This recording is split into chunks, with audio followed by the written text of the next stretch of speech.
fellas, welcome to the Uninvited podcast. I love you guys for having me here. Thank you. Let's do this. Let me take off my watch real quick and get real comfortable with you guys. My main man Matt is here, Matthew Smythe, and my man Dwayne Hill is here. We're getting ready to come into some topics and talk about some things that is quite taboo and unpopular, man. Some things that makes people uncomfortable. So the objective of this is to get you to be comfortable with being uncomfortable, and delve into these topics. But so look, we're just gonna come in right into some conversations and just not even skip the formalities. But I want to give a quick shout out to the producer of this show, Faye Koo, who put all this stuff together. And the studio looks amazing. All the mics and everything is set up really nice. So I want to thank him for that. But all right. So now that we're done with all of that, fellas, how you feel? Feeling pretty good. Man. So look, we were just talking about a topic about let's just jump into it real quick about Robert Glasper's interview and whatnot, and and how he sound the horn a little bit on El Boogie, on Lauryn Hill. Like a lot of people have mixed emotions about that because you got your Lauryn Hill fans that just are diehard Lauryn Hill fans, and this is a disgruntled musician talking, and then on the other hand you have the musicians that's like, yo, he finally stuck up for us, because we stay getting played by these artists and stuff. But I'm gonna open the floor up a little bit, man. What do you guys think about that? I know you saw. Have you seen it, Dwayne? I saw the part with Lauryn Hill. Oh, you saw that? Yeah, one? that part is streaming. That part is all over Facebook, and they cut it so you just see the Lauryn Hill part. Right. No, of course, it makes sense, right? Yeah, of course. To just highlight that even more, right? You're coming for Lauryn Hill. I mean, she's all right. Let's go. She's like the only artist I know, I'm taking nothing from her, because she's one of the dopest lyricists in our time. Unfortunately, she only has one album. And from the strength of that one album, she's gotten all of these accolades. And according to the musicians, because I don't know any of them personally, apparently she can treat musicians like crap. Like shit. Yeah, you could say pretty like, much, yeah. That's the word they used. Yeah. Right. And I'm like, Robert Glasper, like, how do you ask somebody like Robert Glasper to audition? Like, you don't. He's gotten to the point where he doesn't have to audition really for anybody. You know who Robert Glasper is. Right. If you don't, like he said, got CDs. You can check me out if you want me. You want me. You don't. You don't. Right. He's making money from all types of avenues, and Lauryn Hill only has that one album that everybody's giving her credit for. I don't think that's she hasn't really done enough to act the way she does. Right. So you actually on Robert's side? Yeah. Not that I'm actually to choose a side. But No.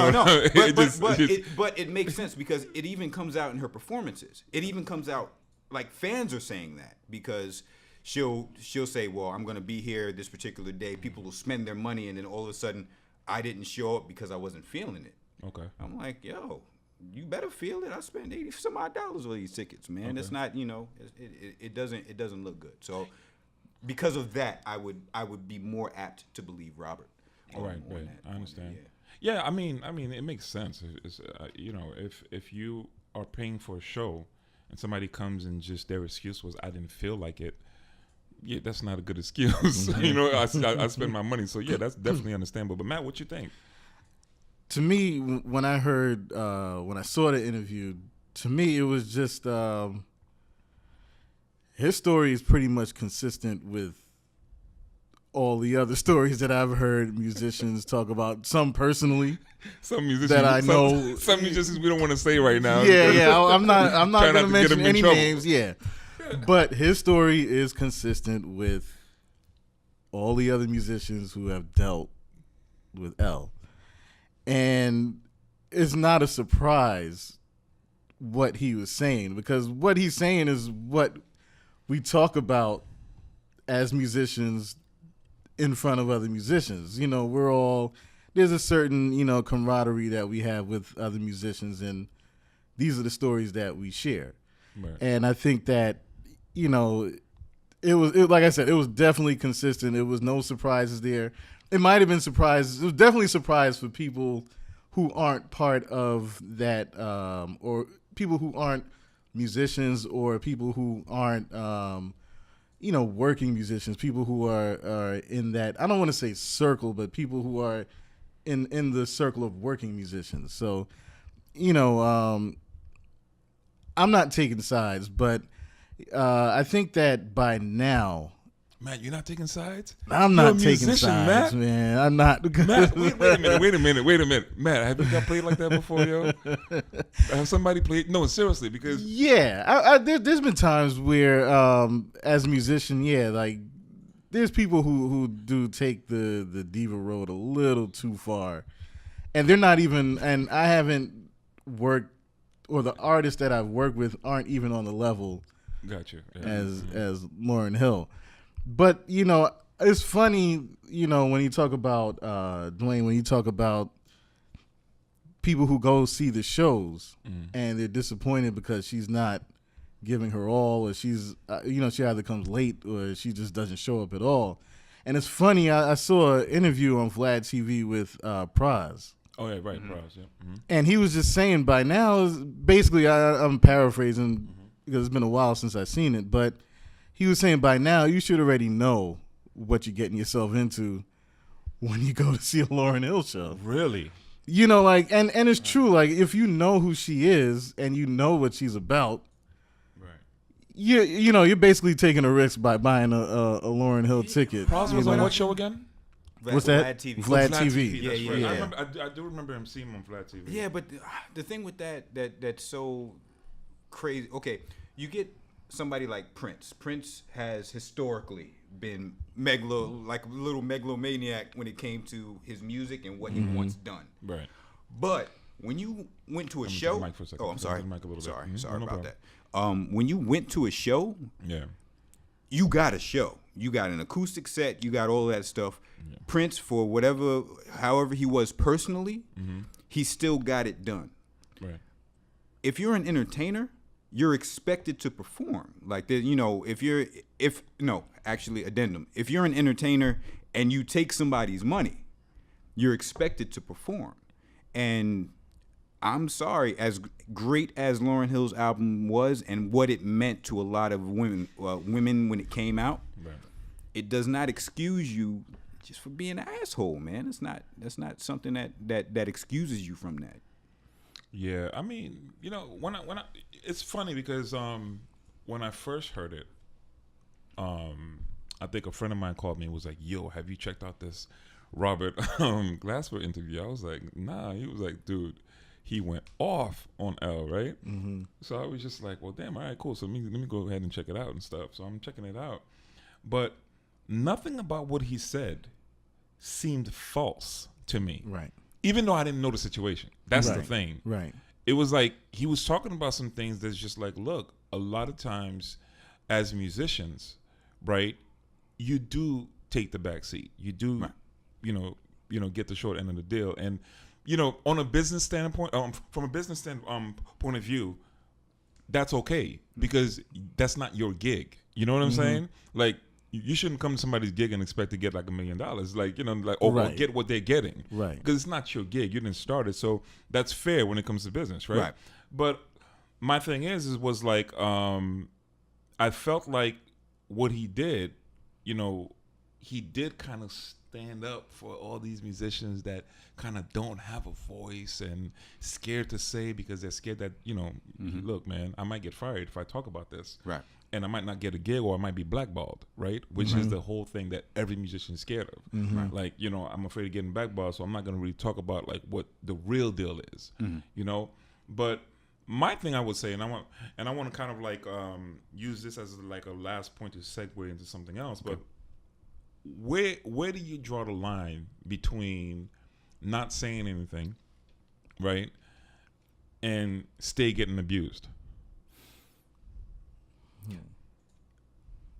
You want to take that, Matt, or you want me? It's wide open. You know what I'm saying?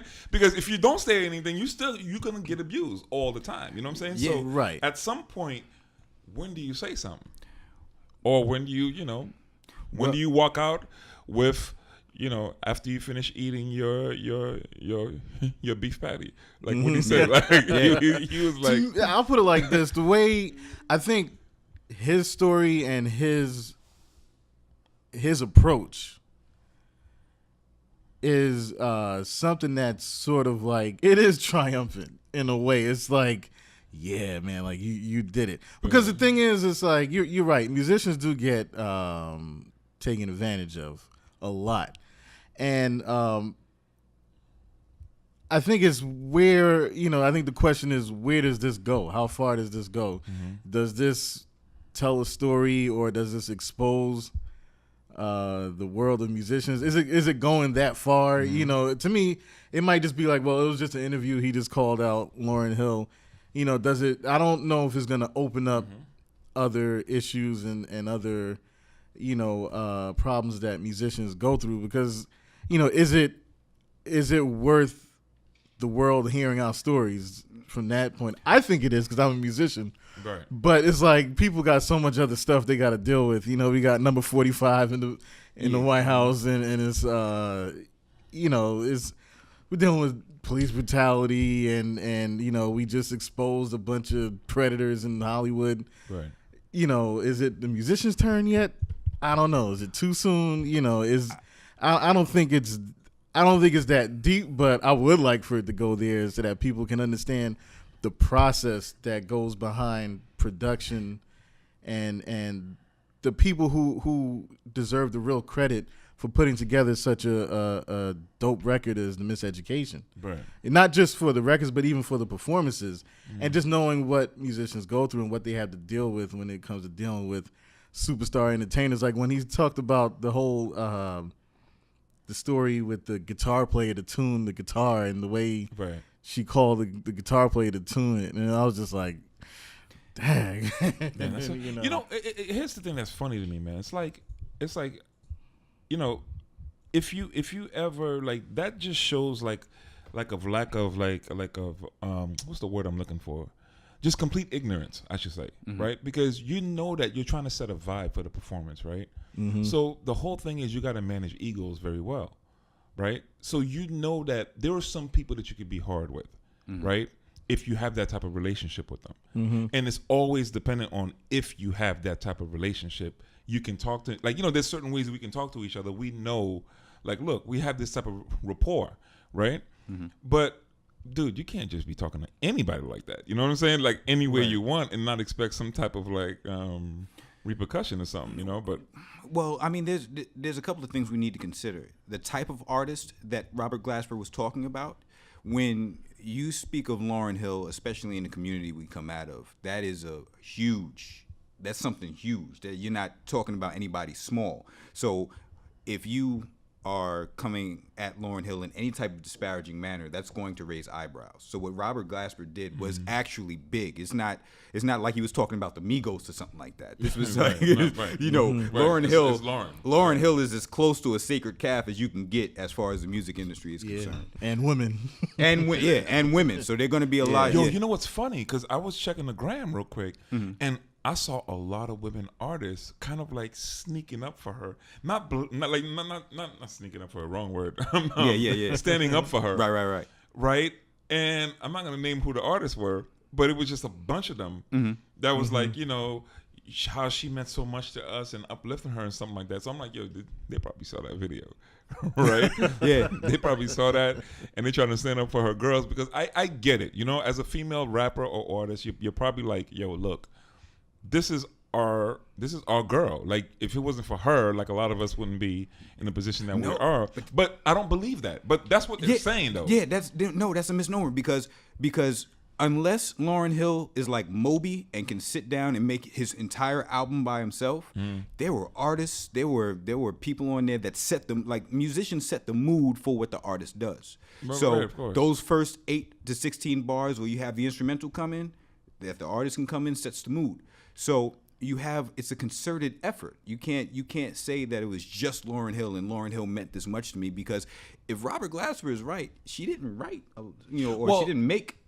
That's exactly where I'm leading to. Yeah. It's like she gets the credit though. Right. She gets like, this is our stable, this is our girl, and it doesn't matter who made her or helped her create that sound. You know what I'm saying? It's just, it's about Lauryn Hill at the end of the day.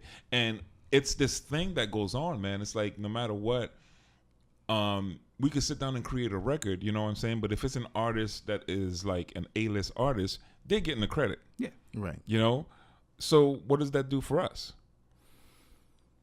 Speaking of which, right? Mm-hmm. Why 90% of musicians from the church are the ones playing at these gigs? Isn't the church supposed to be like where you have your you know, be able to hold these musicians together? Nah. Nah? I'd say because 90% of them are church musicians. church. Yes. What's up with that? Because whether you go to church or you're not, you're still a musician. So there are going to be certain times where you want to start to branch off and actually just play the music. Because, or at least what I found, because I wasn't really a musician in church, but what I find is there's a box in which you have to stay in. It's basically you sing, you know, you have 2 fast songs or 3 fast songs, 1 slow one, and you have a certain way that you can play or that you can't play. You shout sometimes, and that's about it. But when it comes to musicians that actually want to branch out and play some rock or some fusion or something like that, you can't really. There's no real avenue as far as churches are concerned to do that. At least what I've seen. Yeah, that was kind of like back then, you know. Well, now it's probably changed. Like now, it's now totally different. Now it's like, yo, dude, every musician that's like, you know, this dude, I could name 15 of them right off the top of my head. You know what I'm saying? As far as like that are church musicians and actually goes back and play in church. You know what I'm saying? So have we come to this point now? Is it have the church recognized that this is a job and we're just doing our job and you know none of us was unsaved because we did a secular gig, quote unquote secular, whatever the heck that means. Right. Because you know, Right. we'll really get into it for, you know, as far as these words, quote unquote words that's being told to you or told to me all these times, and you're just like, yo, what does that even mean, right? Like to make the difference between you and them, right? So, are we out of that now? Are the church accepting it now? I don't know that they're still accepting it. I think they're dealing with it. I don't know if they're accepting it. For me, I gotten this revelation that I'm not a church musician and I'm not a world musician. I'm God's musician. And it's like explain. I want you to explain what that means. Like well, as far as the that process. means that, and it's still this is where this is when it gets tough. Because it's like once you acknowledge that you're his musician, no matter where he placed you, you're going on where he assigned you to be.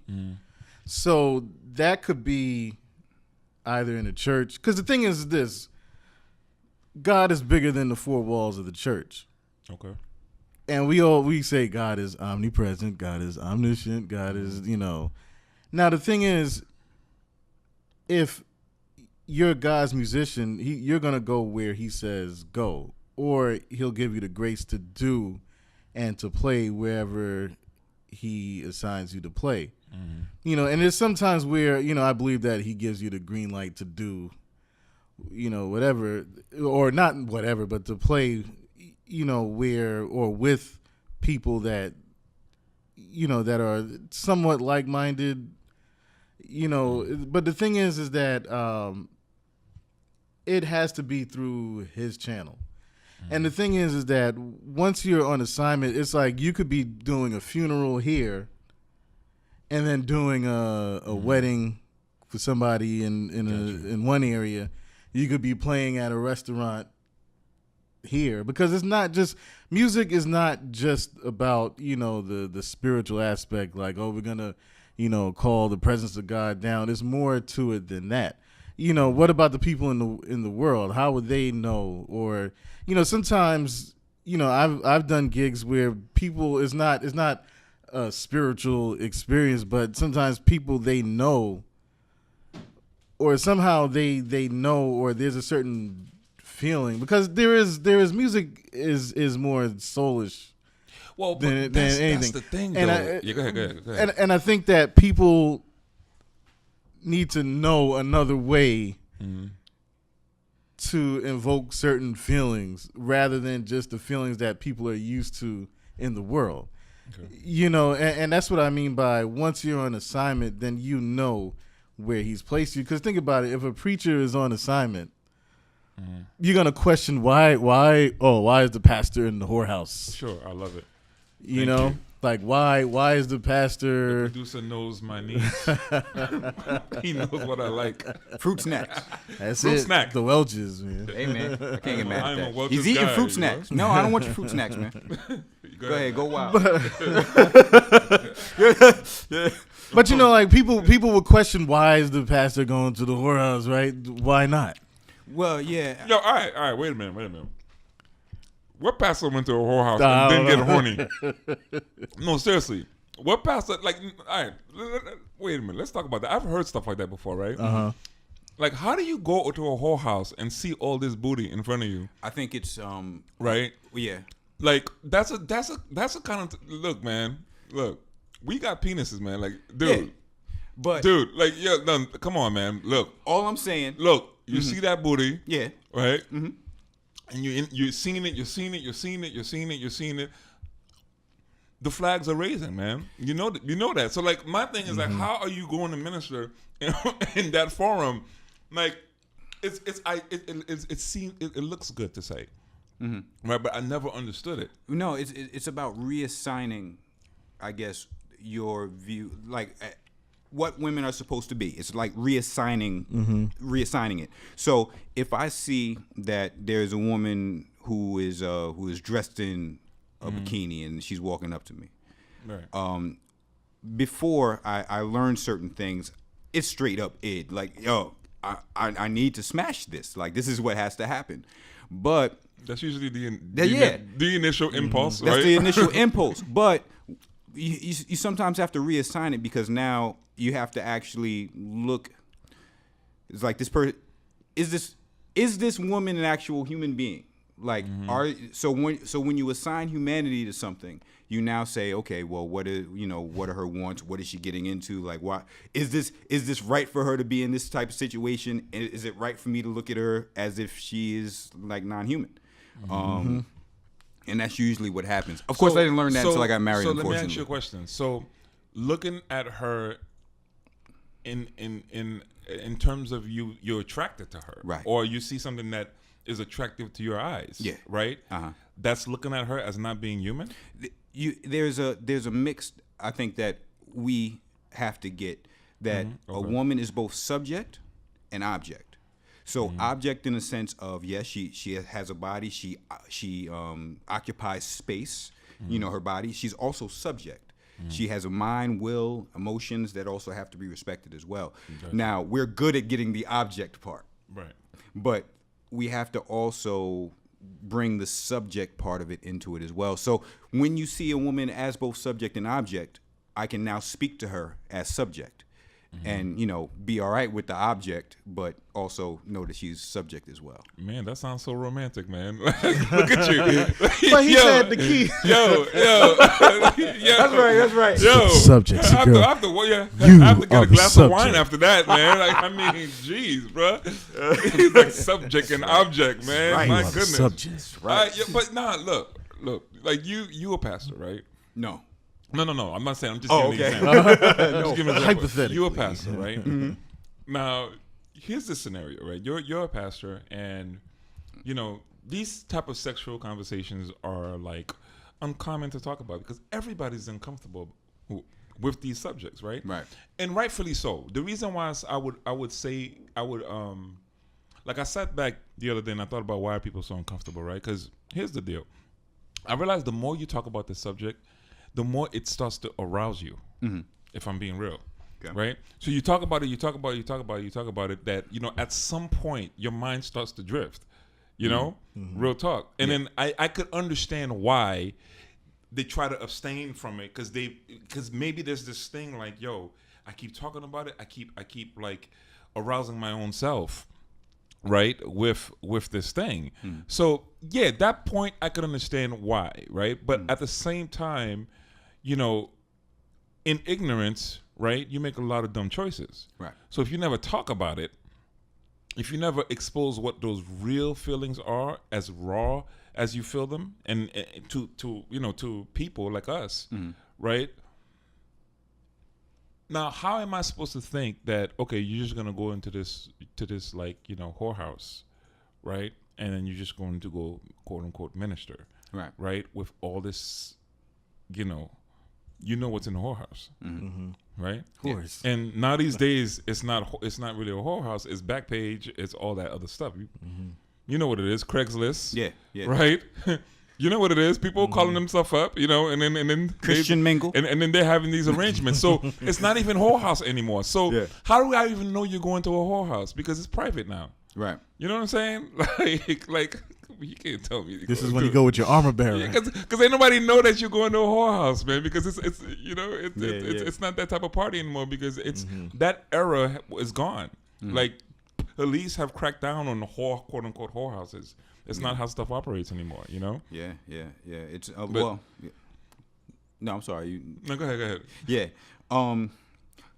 Well, that pastor going to that whorehouse, unfortunately, if he hasn't dealt with, a lot of times when we're so, I can't look at this, I can't see this, it's because we are getting aroused by it and we haven't dealt with those feelings. How is there a better way I should be feeling about this, or is my thinking in this wrong? They just go to straight abstain from it at all costs, and then when it actually comes to them and they can't get away from it, they get into it. That's when it becomes problematic. That's when sin issues come up because they haven't dealt with it. Now, I would not go into a house with full of naked women because I don't feel like I'm there yet. Well, but yeah, thank you for being honest. I don't feel like I'm because there yet. A lot of us are not there yet. Yeah. You know what I'm saying? I mean, there's a sense of where I can speak. I can speak to people, but I'm not gonna like chill out in there for very long. But it's just not something that should be done. But it's not something that we should totally crazy abstain. Be like, oh, if I'm in a whorehouse and all of a sudden I'm gonna have sex with women, that doesn't necessarily jive. You just speak to people. But I wouldn't go there. It's like me going to a place like 420. I'm not gonna go to 420. There's weed everywhere. I can't do that. I would do it because the whole thing is you would do it. You got to kill the fantasy. You got to say, titties, why Matt, are titties you? and ass everywhere, man. I say, y'all. Matt, wait. Titties and ass everywhere. You could do it. I'll be like, y'all women ain't cold. Y'all need to put on some clothes. You're not cold. Put on a sweater. Matt, you could do it. Oh man, Matt, God bless you. God bless you, Matt. You good, man. I'm like, I'll put on a sweater, baby. It's cold. Yeah. But no, you know what it is. The thing is, you gotta kill the fantasy. Okay. Just like what you said, because the object becomes the subject. Like what you and the thing is, but the object is the subject, but the subject ends up being the fantasy part. And I think once you can deal with killing the fantasy part about it, then you can move on. Just like he said, the key word is reassignment, and that's what I said. Once God places you on assignment, then okay, because God might say go, you don't feel like going. You're like, oh, really? I don't want to go. I don't really want to be here, but you know what? God told me to tell you this, that, and the third. Go put on some clothes. Let's get out of here. But the thing is that you got to kill the fantasy because, like what he was saying, like there's more to a woman than just the object, and that's one thing we got to get to, especially young folks. I don't know how it's a hard task to do. Okay. Because we still, even at our age, we still get wrapped up in fantasy. Like you said, you can't deal with it because there's a point where you do break down. But we got to recognize with women, as with anybody else, like people are not machines. Right. Like a woman opens her legs up and it's like, yo, how do you do this and not feel anything here?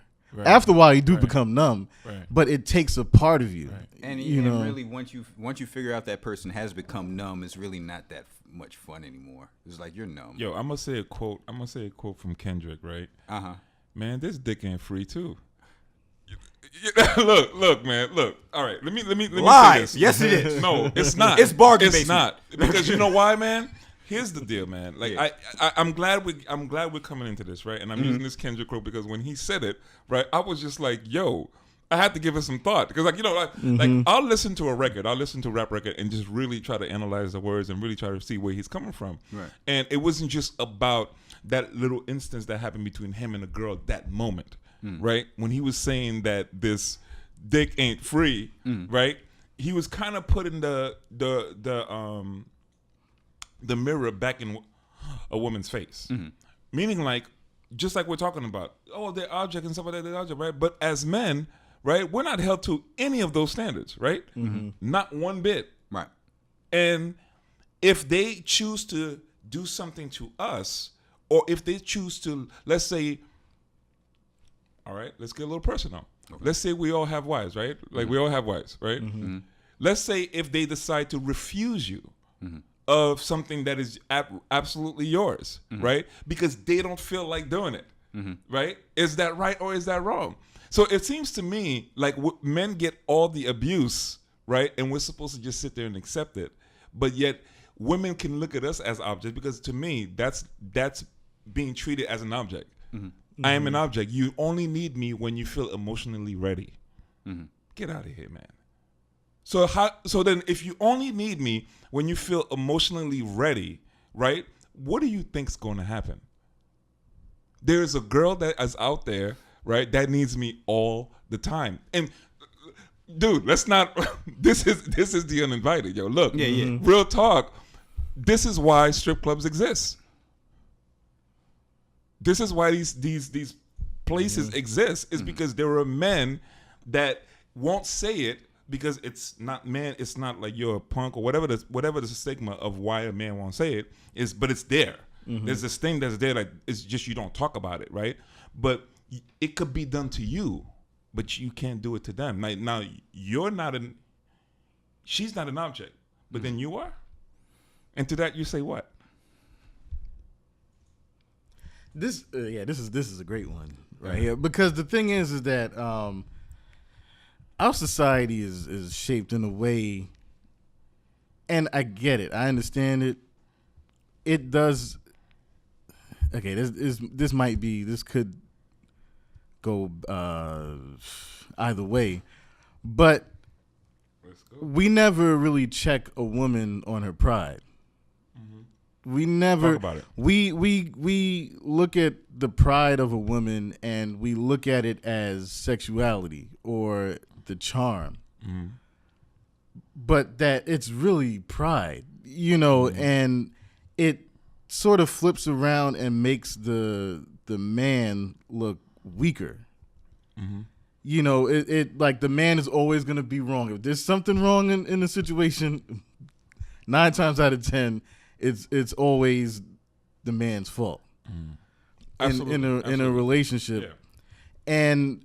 But the woman is never really checked on her feelings and what she's doing, and no one really serves notice to the manipulation that women have.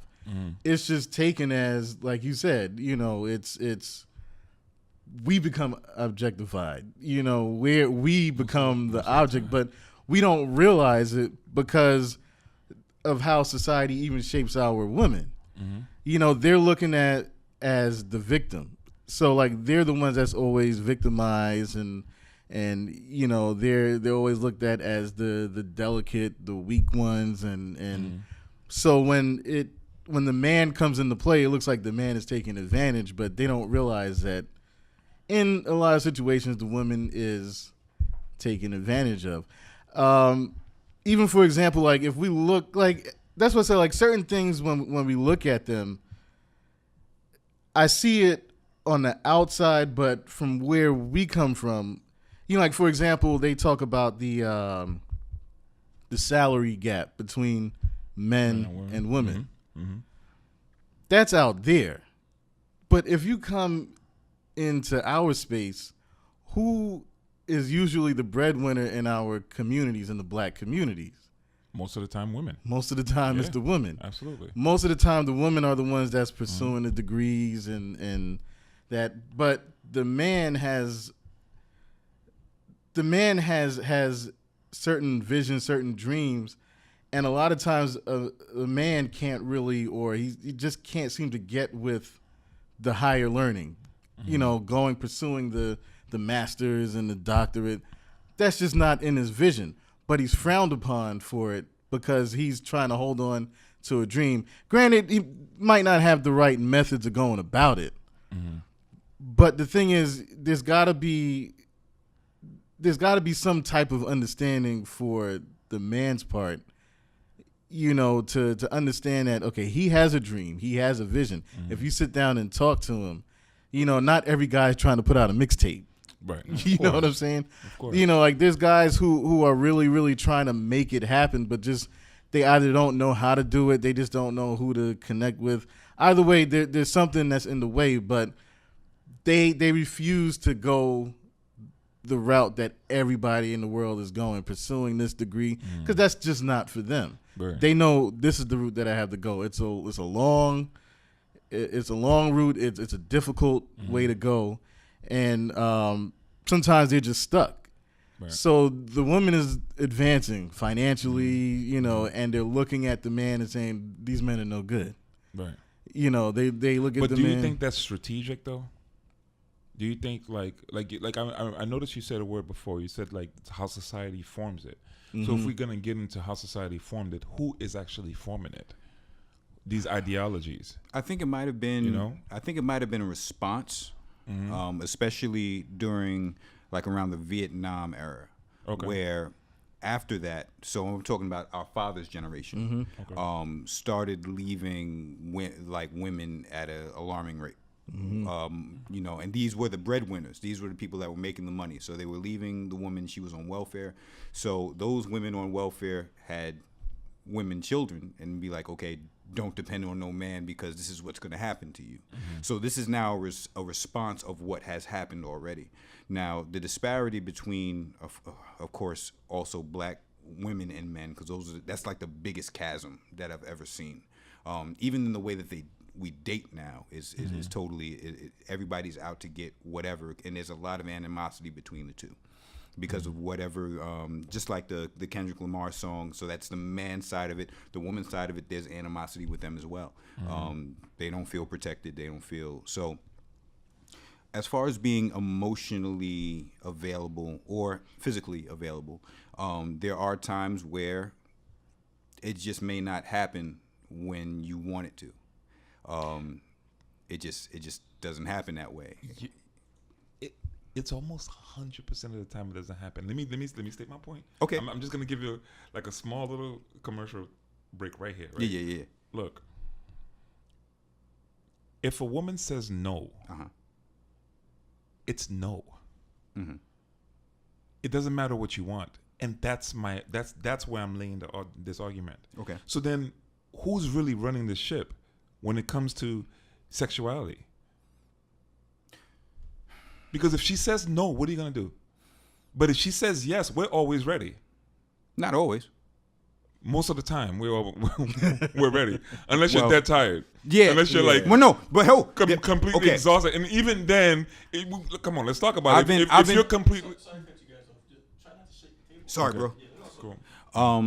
I've been married this November. It'll be about 11 years. Okay. So... Congratulations, by the way. Thank you. In that time, there's been times where I've been ready to go, and my wife has said, "All right, wait a minute, you want to get this personal? Huh? Is it okay to get this personal? No. I just got to make that discllaimer, Yeah. Well, no, I'm just saying. I'm saying in a regular. Go ahead. There's a couch. There's a couch over there. No. I'm saying in a regular. Man. I'm trying to protect you, bro. That's cool, man. I'm saying in a regular marriage relationship. Got you. In a regular marriage relationship, there'll be times when one says no, the other says yes. My wife is at home with 5 children, so sometimes when I get home, she's extremely tired, or sometimes just like tomorrow, I'm gonna have to work a double. And she's ready to go, and I'm like, nah, I'm tired. But there's a bit of service for one or the other. So so if she asks me and she's ready to go, it's like, okay, I'm tired, but am I that tired? Like, can I really, can I do this and then be all right with it? I think that's where it comes down to, because it becomes a power struggle with women and men. So women are like, well, this is what he wants, and I'm not going to give him what he wants because, or men as well. Men usually get punished through sex. Yeah. Like if you're a bad boy, you don't get any sex because you've been a bad boy. And that's But when the usually- woman's being a bad girl, yeah, but when she- the woman's being a bad girl, like, yo, what's her punishment? yeah, You go. You see what I'm saying? Because even if you was to be mad at her, she come over there and all this with all her sweetness and seductive stuff, you're done. You're finished. No, man. You know what I'm saying? Her Like, punishment is basically, or I find somebody else. That's that's usually how I've seen it happen. Well, see, that's the thing. Yeah, that's usually how the I've seen thing, it happen, yeah. you know, that's usually what happens. yeah. You know? So, but I think that the problem with that is it becomes a power struggle, and relationships really don't last very long. That's the reason why they don't. You have to figure out why somebody's saying no. Why is it a power struggle? Why is that needed? Why do we need that? Why can't it just be just cool? Why can't it just be a relaxed situation where if you say no, I know why you're saying no, because you're tired and you have a right to be tired. So go to bed. I'll just wake you up in the middle of the night. Well, Get up. I had an epic fail because I caught myself trying to be mad, and and it doesn't work. Yeah. It doesn't work because once they come over, game over. You know what I'm saying? So like, and then I feel weak, Matt. I feel like a punk. I'm like, yo, man, I can't be mad. Look, this is your punishment too, and I'm reversing it. Yo, we can't because we have this little rod that's down there controlling these feelings, right? don't worry. And you're sitting up there like, yo, damn, son, I want to be mad at her. Be I want to give it happy. right back to her like she gave it to me sometime. But Man, I don't know. I think you're giving women too much credit. They can't control it either. I What put you it out mean? there. They can't control it either, man. man, if they tell you no, it's no. You know that. Yeah, that no is a very easy yes. Right. I get you. I get you. I get what you're saying. If you're persistent enough. Yeah. Right. They'll be like, I'm mad at you right now. And then, No, if you're persistent You- enough. you know, yeah. Matt a little, knows. a Look little at Matt. cuddle there. Look, a look, little, Matt knows. You do what you little- do. You know, I get it. I get it. Yeah, Matt knows. You ain't that mad. You got to know your maneuvers. So you're saying you have to have moves, yo? got to have Yeah. the moves. Yeah. Yeah, that's a very. There's some no's that aren't, or she'll be with you when she's mad. I'll be mad at you after. Yeah. Yeah. So okay, all right. So let's just jump right into this, right? So if that doesn't happen, then you just go ahead and masturbate. Is that wrong? Wait a minute. Is masturbation wrong? All right. Matt. I mean, you are, in a sense, pleasuring yourself, right? So, since we're in this situation, right? Nothing happens, and you're trying to abstain from going out there and going crazy, Right. and buck wild, right? And so you call yourself and you get yourself a little like, you get yourself a little nut real quick, right? and then you go to sleep. That's usually what happens, right? So is that wrong? You got to look If at the marriage bed is undefiled, Right. right? And I'm married, and I decide to say, okay, this is a part of my process, right? This is a part of my mechanism. Is it wrong? you got to look at what comes into play when masturbation takes place. It's all about, because it's all about imagery.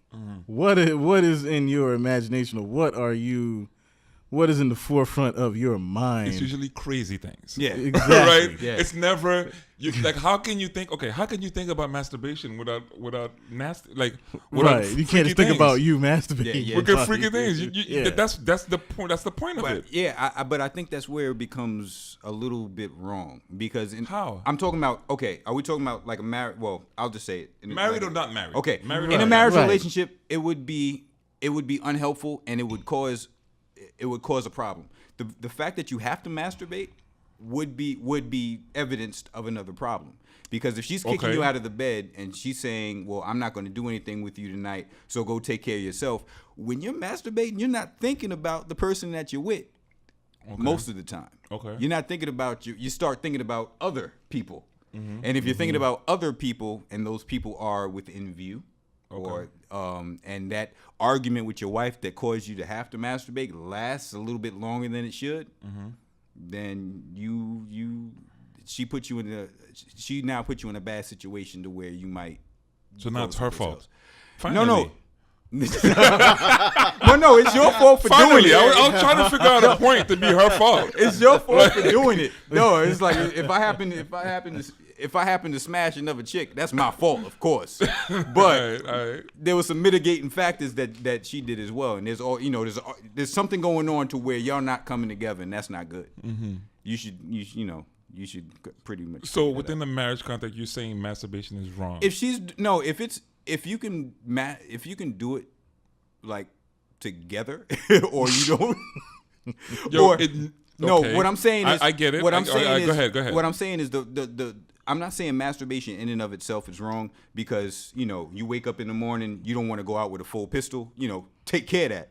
But if you're doing it because there's some sort of a problem in your relationship and you're not coming together with your wife, there's an issue and it might turn into something bigger. Okay, what if it's okay? Oh, Between the both of you guys, you say it's okay. What if you both decide it's okay?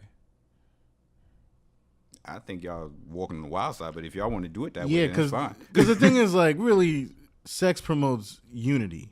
Yeah. Mm-hmm. And, in a marriage, we always say the two become one. Mm. Well, what are you doing when you're masturbating? Who or what are you unifying yourself with? Mm-hmm. And if you're already one with somebody, why are you, again, we talk about the wild imagery. What are you really unifying yourself with? Yeah. And also, even just down to your sexual health, is it really healthy for you to do that? Because then it's like, if you're in the business of pleasuring yourself, then, that part, well, then what? I'm not saying the wife is all nothing for but sexual pleasure, Yeah. but that's one of the benefits of being married. If she cannot provide that for you, then there's gonna be some type of discord in the marriage, because if that promotes unity and you're not unifying yourself with the sexual act, then masturbation is taking place, and it's like it's not healthy. It's not healthy for the marriage. And she's also sinning against you by withholding it from you. So that's How is she sinning against you? Is that written? Yeah, 1 Corinthians 7. 1 Corinthians 7. So she is sitting. No, thank you for telling me that, because I'm going to use It that says as it for man. Basically, I'm going to use that as ammunition. basically. The Bible says. No. No, if you want to quote Bible, all right, here's your Bible. It says the man's body does not belong to him, but to the wife, and the wife's body does not. yes, Yeah, yes. I'm familiar with that. Yeah, so basically, yeah. But they're saying the reason that's even there is because we're weak and we will sin against you. Like if you don't have sex for a little while, you start to go a little nuts. You start No, doing because some, it's a natural. All right. Yeah, it's a natural thing. Let me put this thing right. Let me put this disclaimer right now. Anything that you do obsessively is wrong. Mm-hmm. We know that. We know that at some point it's bad for you. Like you can't eat the same food every single day. You eventually get sick of it. Right. There needs to be some type of balance of what you're eating. Right. Mm-hmm. So I get that part. I'm taking that out the out the equation. Right. Right. So what I'm saying is like, all right, how do you determine like situations like this? Mm-hmm. There's a wife that's disabled. Yeah. God forbid. God forbid. She becomes disabled. She can't do anything for you when it comes to physical. What do you do then? Oh yeah. Okay. So then now it's right. Yeah. How? Because she's unable. That's a little bit of a double standard, right? If it's wrong, it's wrong. If it's right, it's right. Well, no. So if we're upholding this thing of not masturbating, No, I didn't right? say. I didn't say. So then- No, I didn't say masturbation. Run back the tape. I didn't say masturbation. run back to tape. I didn't say masturbation was wrong in and of Okay, itself. all right. I said depending on the circumstances of why you're doing it, and Okay. like Matt said, it is at root All right. a selfish act because you're pleasuring yourself. Got you. In this circumstance, you said depending on the circumstances. Let Yeah. me give you a couple. Okay. She's disabled. Right. No, yeah, you gonna have to do something. Okay. Yeah. Here's another circumstances. You have to go. You gonna have to squeeze some more, bro. I'm sorry. You have to all right. you have to go to the hospital, right? Right. And go jerk off in the bathroom, right? In order, because she can't have a baby, with you ejaculating inside of her. She needs to have your eggs, and they need to put it together with your sperm. Yeah. Her eggs with your sperm. Blah blah blah. You guys already know the story. You take her with you. You got to the bathroom, and you got to do what you got to do. Right. But that's Right? kind of a unifying act, right? You're having babies together. So, Yeah, but you could take her with you, and she can, Yeah. You can take them with you. yeah, you take your wife with you Okay. to the doctor, and You guys ever heard of prostate milking? What type of freaky things are you into, sir? Look. I have heard that. You, I look, have heard that look. there is milk in the prostate. No. No. milking. Okay, No, I'm sorry. I'm prostate thinking milking. of something else. No, you saw that. I'm Have you totally- ever seen, what was that? Road Trip? What was that movie? Road trip. Yeah. That's with Tom. No, I don't. Well, whatever. And it was Road Trip. Whatever. There was a part where they said it was something about prostate milking, where the nurse he was unable to ejaculate because he was donating sperm. Okay. And long story short, stuck a finger in his butt, tickled his prostate. Yeah, you have to go to the hospital, stick a finger in your butt, tickle your prostate, and then jerk you off. Yeah. And then you have to. The point is, you have to ejaculate. Yeah. That's where all the ejaculation is, in the prostate. Oh, so if the person can't ejaculate, they have a tough time. Yeah. They stick a finger. In your butt. In your butt, and then masturbate. So you might be a little gay. Yeah, that's kind of. Look at Matt's face. Yo, Matt's face. I'm trying to remember the movie. No, you gotta be. That's some. That's a life changing. That's a life changing experience, Yo, I hope we man. got that on camera. No, Yo, I'm Matt's face. Oh, I'm just man. saying, like, how you ask somebody to do that? Yeah, like Like, imagine, like, you go home to your wife and be like, you want to try something new? yeah, like nah. I need you to do something real quick. Nah, but yo, it's out there. Hey, though. yeah, it's there. I think she could do both. You think she can do both? Yeah. How about if she says no? I'm not into that. And how about if she's really not into it? It's not even that she's being defined. No, It's you're just- talking about for the sake of having kids. or for the sake of Oh, checking just, your prostate or something, or something's wrong down there. Well, that's what the doctors are for, right?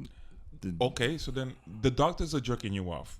Probably. No, I I didn't say the doctor was jerking you Oh. off. I'm talking about the doctor has to check your prostate. But if you're talking Right. about the act of But that's what the happens. prostate That's- and the that's what happens. jerking They off. stick Yeah. their finger in your anus, Mm-hmm. and then they Yeah. until you ejaculate. Yeah, that's how it goes. And these are for people that have Matt is trouble- very uncomfortable right now. No, I'm just trying. But these are for people. Get him a shot. Get him a shot. I mean, Get him a shot. so these It's are all right, Matt. It's all right. So- We're not going to do it here. Yeah, I'm just saying. Oh, please no. We're not gonna do Look at him. no, but it's a known thing. It happens. Yeah. Yeah. So these are for people who have trouble Or not. jerking off.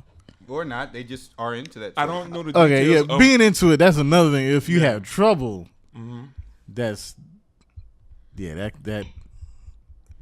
Yeah, you got to really talk to your wife about that one. Yeah, that's. You got to come up with a good game plan. And what's this called? Prostate You said what? you said a good game plan. Prostate milking. Prostate I milking. yo, look. When I looked up that word, because honestly, I didn't know about it, man. Faku told me about it yesterday, right? Oh, And then Really? this is and really then- good song. Wait. Who told you about this? Sean. Yo, and I looked it up, and I was just like, "Whoa, that really is that's something, man." Sean. It's thinking things in your anus, man, No, and they're doing like, yeah, it's Brother Space Jones, hold on. I'm sorry. Sean. How you doing? I don't know if people can hear you. You're by the board. You are the producer of this particular thing. So where did you hear about it from, sir? We were talking about, sexual problems, Sexual problems. marriage and stuff. And you brought up the anal milking, the prostate milking. prostate milking. Uh-huh. Yeah. So so it sounds like you know from experience. I No? mean, you don't have to experience something for you to. No, but he does. He does. I'm not talking about everybody else. Okay, all right. Word. Everything he talks about, he's done somewhere. Yeah. All right, no. Sean, you been on all the right. farm lately? Just saying. Yo, just asking. man. That's all right. Just had to clear that up. All right. Yeah. All right. We good. But like, yo, all right. So then, if you have an instance where you masturbate, though, right? I'm just gonna, nip it and move on. If you have a point and you masturbate, right? Like, what is the criteria?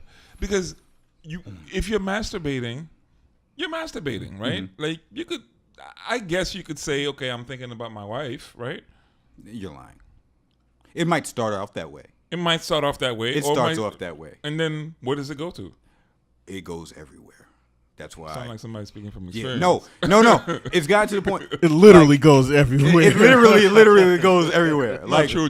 Yeah. Like, it goes to places where afterwards you're like, oh, I can't believe I thought about that. Oh. No, but is the thought wrong? Or is the action wrong? The action is wrong, but there's just certain things you're not always comfortable with where your mind goes, which is true. But is it wrong?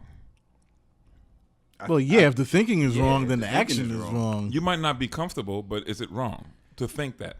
I think it is. Yeah. Okay, so then my thoughts are wrong. Right. So then, because my thoughts are wrong, I didn't do any action, but my thoughts are wrong, and I need to. It's not always about just action, not doing the thing wrong. That's a very Pharisaic way of thinking about it. A lot of your thoughts will dictate your action. Even if you have the thought, even if you don't actually do the action, you're entertaining the thought. And that's I get that. Yeah, I get that, that's of not course. there. Then if you see, if you're taking thoughts and deeds into account, you don't want to think those things. Like some of them, if not checked, we can think some very deviant things when we take the blinders off. And Absolutely. That's not something you want to be entertaining. So you have to filter your thoughts. If you can. That's really what it is. You filter your thoughts. Yeah. Not so much, but is it wrong? Because what happens is, okay, you could be blind and have the same thoughts, and I've never saw a woman before, but your image, like I've known blind people that would say, yeah, I've had these thoughts of I'm like, how can you? You haven't seen anything to stimulate your eyes, right? But it happens. It's a real thing that happens for them. So your thoughts is like they can see it. And they don't really have a physical eye to look at a woman or to look at a magazine or some type of porn or whatever to stimulate any type of thought or memory. Right. But they have that, So I'm gonna say to them that, like, look, what you're thinking is absolutely wrong, right? And it's kind of something where you can't really control. Here's what I'm saying. We say, like, a picture, like, there's this whole saying that says, like, a picture can say 1,000 words, right? Like, there's so many types of, like, interpretations of the story just from a picture, right? I remember when my daughter was first being born, right? And the first thought that came to my mind when she came out, Autumn, and then I was just like, Autumn, and then she was trying to fix her neck to figure out where the sound was coming from, right? Right. But as she was doing it, I'm looking at her, and as the doctor's bringing her to me, I'm looking at her, and she's just kind of like looking all over the room. And I couldn't help but this thought came to my mind. I'm like, I wonder how she's interpreting what she's seeing. Right. This is a whole new world for her now. Like, how is she interpreting what she's seeing? How is she interpreting these pictures? And I don't know why that thought came to my head, but that's what came to my head at that present moment, right? And I kept thinking about that, and I'm just like, well, it's funny because the minute that you look at something, your eye take a snapshot. Is why you blink, right? It's like a little camera thing. You're taking pictures all the time.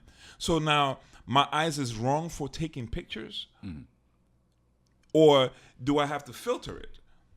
The information that I get, you know what I'm saying? So then, because if I approach it from my thoughts are wrong, I'm gonna be a paranoid dude. Every single day, I'm gonna be like, "Yo, God forgive me." Oh, you see this thought that came to my head? Like, I'm not gonna be able to live. Right. So, right. Okay. So, as far as that's concerned, there is the thought that you have.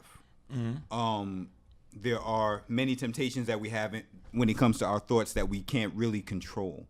But but what I'm saying is the thoughts that you are entertaining, in a sense, the ones Okay, that so you that's a keep. different. So Right, the ones that entertaining you- is an action word. The ones, yeah, the ones that so that you means keep. that you are actually okay. Right. all Yeah, the ones that you keep. I can't stop a random thought from coming into my head. But when it comes to masturbation, I know that if I do that act, there are going to be thoughts that will come into my head that may not be savory. So, so that's something. So it's me trying to stop the particular action from keeping those thoughts from coming in. That and for the blind person and for anybody, it's not just the sight, but you got to understand sound produces images as well. Yeah. So You know, you look at a sonogram. What is a sonogram? The picture is produced by sound. a sound, right? So you even got to watch what you hear, because what you hear can produce these type of images. You know, you could be, like I said, you could be blind, but you could be hearing and hearing conversations about it, or however you get caught up listening to certain sounds. You know, even, orgasm sounds. A blind person's going to go nuts. Can you imagine? Because now, we always understand that even a blind person, there's certain things that are heightened because there's a sense that's not there. Right. So can you imagine, when you hear like not sexual sounds, not just that, but just conversations that relate to sex. Yeah. The blind person's probably going to go like full force with it, because like his or her imagination might be much more further than us, because like we have sight, we kind of already have a picture already in mind of what's going on. Can you imagine the blind person who who's I see what you're saying. I see what you you're know saying. they're probably going further. Their understanding of it is probably 10 times as strong as us. I don't know, So you got to watch what you hear, what you say, because the thing is, the thought is what's gonna and I say not every thought that passes is a good thought or a bad thought. Thoughts are, we've heard people say the mind is a battlefield. You've heard that expression. Well, who's on the battlefield? You have the good and you have the bad. Now, if the mind is a battlefield, you're going to have these two forces fighting. Now, it's like, whose side are you going to take? Are you going to take the enemy, or are you going to take the good guys? And it's up to you to filter that out. Which one are you going to choose? Are you going to choose to entertain this thought, or are you going to choose to entertain this thought? Now, the only way you're going to fight those thoughts are going to be with words, because words is what's going to produce the thought. If I tell you pink elephants, you just thought pink elephants right now. If I constantly tell you, you're no good, and that's all you hear. Yeah, eventually you're going to take on that thought. So it's all about, here goes that word again, reassigning your thinking based on what you're hearing. You got to change your data. A computer, and the mind works like that. The mind is really a computer. What you put in is what's going to come out. If you put in all of this data, and if you put in bad data, you're going to deal with a lot of bad information. But if you put in the right data, if you set up all the information, and if you start doing your coding correctly, you're going to have a supercomputer. So it's all about the information that you hear, and that's what's really going to help influence your thinking and help you to filter out which thoughts are not good, which thoughts are the ones to hold on to. And I think that's the key to stepping into the whorehouse. Oh, we're back to the horror. Yeah, No, back to he's the going to whorehouse. get to that horror. Yeah, I'm telling you, girl, He's put the gonna get clothes there. on. That's right. We're back to the horror. That's All right. Yeah, that's how you get to the whorehouse and get all the holes out. That's right. That's right. Yeah, but all right. So we're here with this topic. We're here with filtering out. Like, it seems to me that you guys are still talking about filtering things out, Right. and sorting things out, right? Like, you have information. It's what you do with it, right? So you have all this information, you have all these thoughts, you see all these things on a daily basis, you hear all these sounds on a daily basis, right? So it's your job at the end of the day, or throughout whatever time of the day, whatever you do, is to filter them. You decide, if you're going to entertain it or not. Right. Right? Mm-hmm. So we're still talking about a filtering system. So we're not saying that the thought is wrong. Mm-hmm. I haven't heard you guys say the Well, thoughts. no, The the actual thoughts, thoughts are wrong. Well, it is the thoughts can be wrong, but you just gotta know the. Oh, you wait? You mean having So- the thought? so, yeah. the Oh, thought Oh no, like having this the happened? thought. No, the yeah, thought. it's not Yeah. wrong on Yeah. your part to like, oh my gosh, I have the thought. I'm a bad person. No, Nah. the thoughts are wrong, but you having that thought is not. You're not in the wrong. It's when you entertain it and you Right. So that's what I was open up initially to saying. it. is Right, when you, right, You right. got to filter these Right. things. You got to Right, filter right. like Yeah. what I decide I'm going to do, Right. you know, or not. Yeah. But not necessarily like, because this thought came that, I'm wrong. Right. Right. I'm Man, a this is whore. messed up. Like I'm, Yeah. I'm messed up. You know what I'm saying? Right. All right, cool. So then we can leave that there. So with that being said, man, like look, we're talking about these type of topics, and I'm like, and one thing is I'm like, I've come out of the whole scare tactic zone, if you know what I mean. Mm-hmm. Like, you know how church folk scare you to death so that you're too afraid to do this, you're too afraid to talk about this, you're too afraid to do this because you're too afraid of the backlash or whatever. I don't care. No. Right? Mm-hmm. So, because what happens is you don't discover anything by being scared. Right. Right? Mm-hmm. You don't. You're going to stay up in your little box, right? And have these thoughts with no actual experience or depth, right? To be able to be relatable to somebody else, right? So if you don't talk about it, that's my point. If you don't talk about it, if you don't find a way to be relatable, right? How do you even talk about somebody greater than you that came to save the whole world? Like, how do you even go there? You can't even relate to people on that plateau, right? You know. Mm-hmm. So the whole thing is like when we come to this now, this might seem like a general statement, right? But like in this time in 2018, that the time that we're living in, and with technology it being so advanced and increasingly like it's growing exponentially, right? Like, what is the goal or / function of the church today?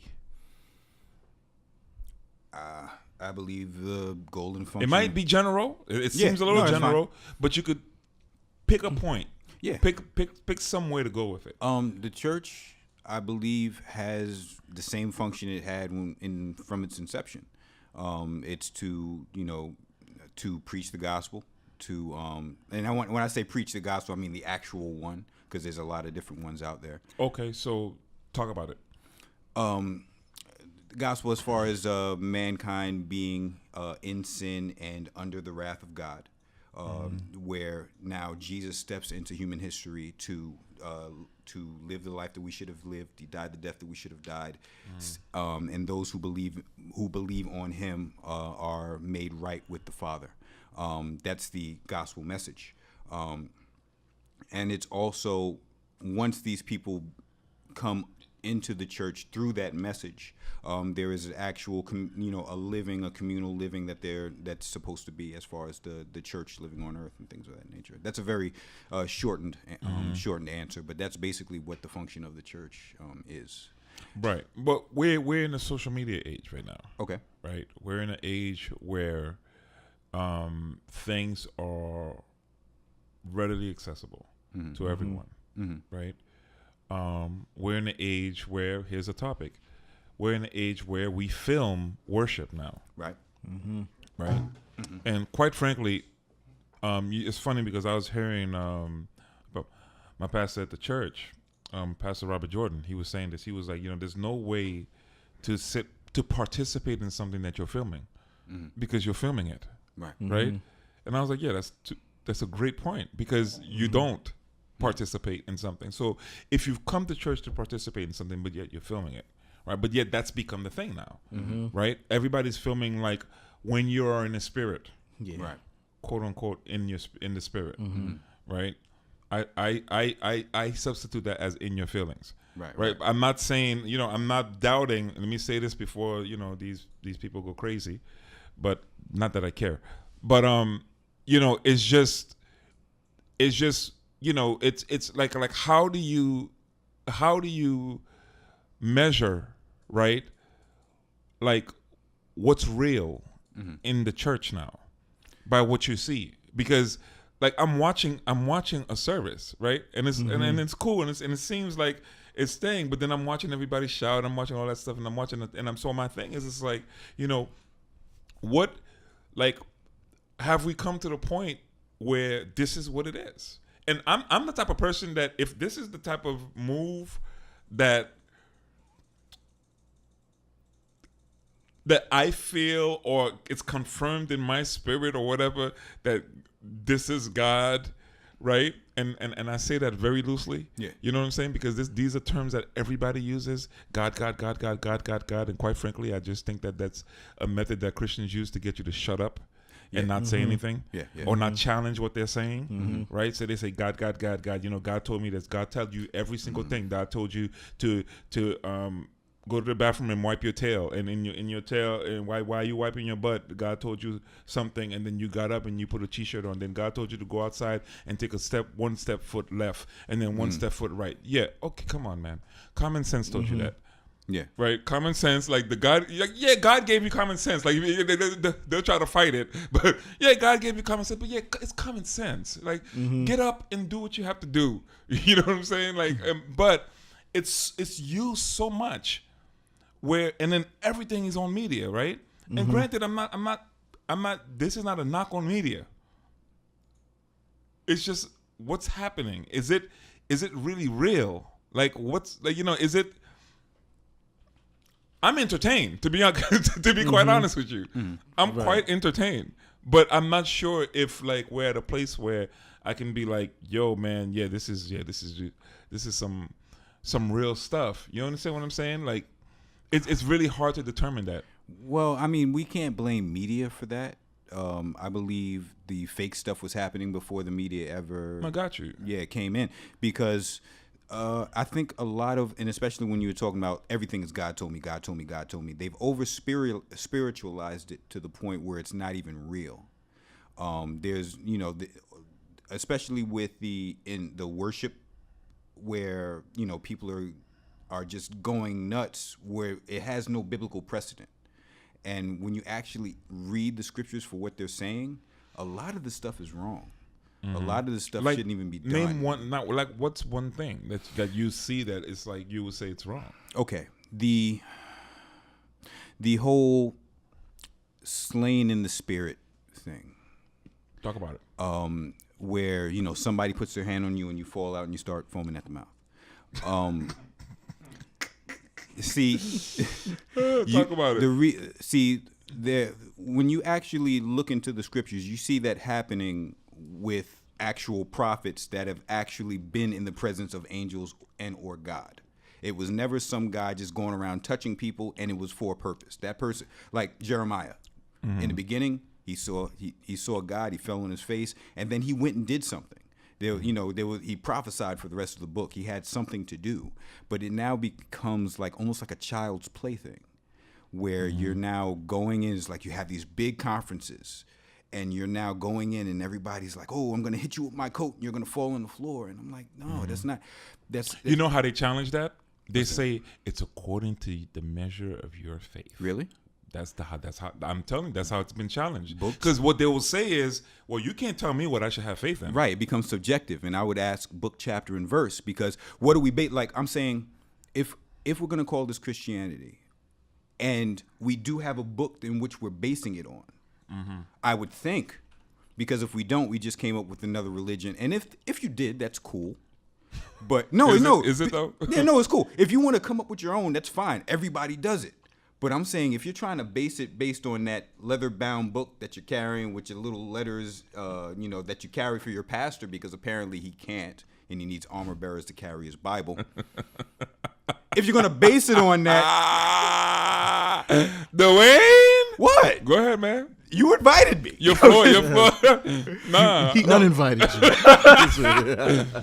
No. The floor is yours, brother. Go ahead. I'm saying, if you're gonna base it on that, I'm finding scriptures in there that says what you're doing is absolutely wrong. So, for instance, Deuteronomy 18, off the top of my head, where it says, if a prophet prophesies something and it doesn't come to pass, you can stone him. How many prophets have come? Old Testament. Okay. They will say, man, that's Old Testament. That was within the context of what was going on. Okay, so I'm saying, okay, if it's Old Testament, then you're calling yourself a prophet. So one or two things is happening. Either you're not a prophet because, quote unquote, that's Old Testament. But if you're saying that prophecy has, you're a prophet, you're saying, thus saith the Lord, which is Old Testament also, and you're wrong. Where's my rock? So, we're not taking these things seriously. They're saying, everything that they don't like is Old Testament. Everything they don't like, that's not applicable now. I got you. But yet, they're coming up with things like, this is my armor bearer. That's Old Testament as well. And this is an armor bearer that actually carried armor, not your bags. Not your books. Not getting some man that is married. So would you say that's manipulation, man? Yeah. Yeah.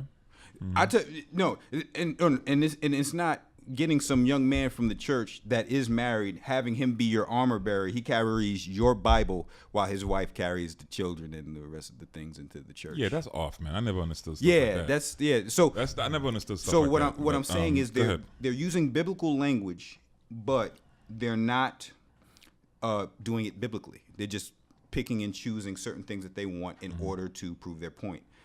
And don't get me started on tithing. But yeah, go ahead. No, we're gonna go into tithing, but I want to hear what Matt thinks about this. In the book of Acts, you do see the Spirit of God moving, and you see the different exploits. People like Peter with the shadow, Paul with the handkerchiefs, and of course. So tell me about that. The Paul. Remind me of that story again.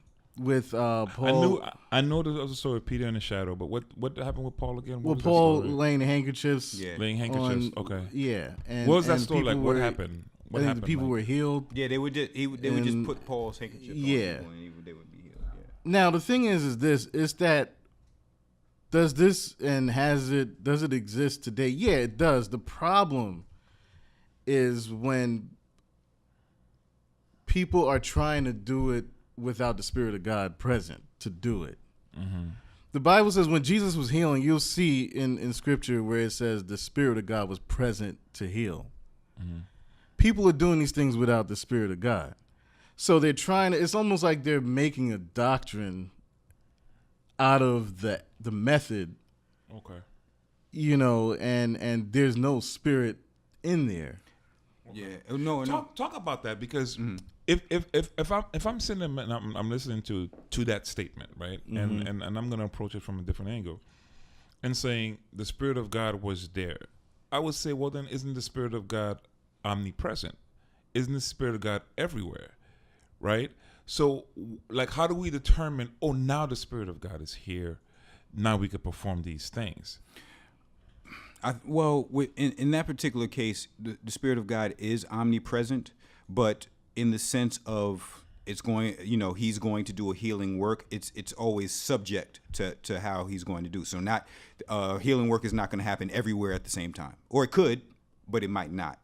But I think a lot of the times you'll find in many churches that they're manufacturing it, where they're telling you that he's here.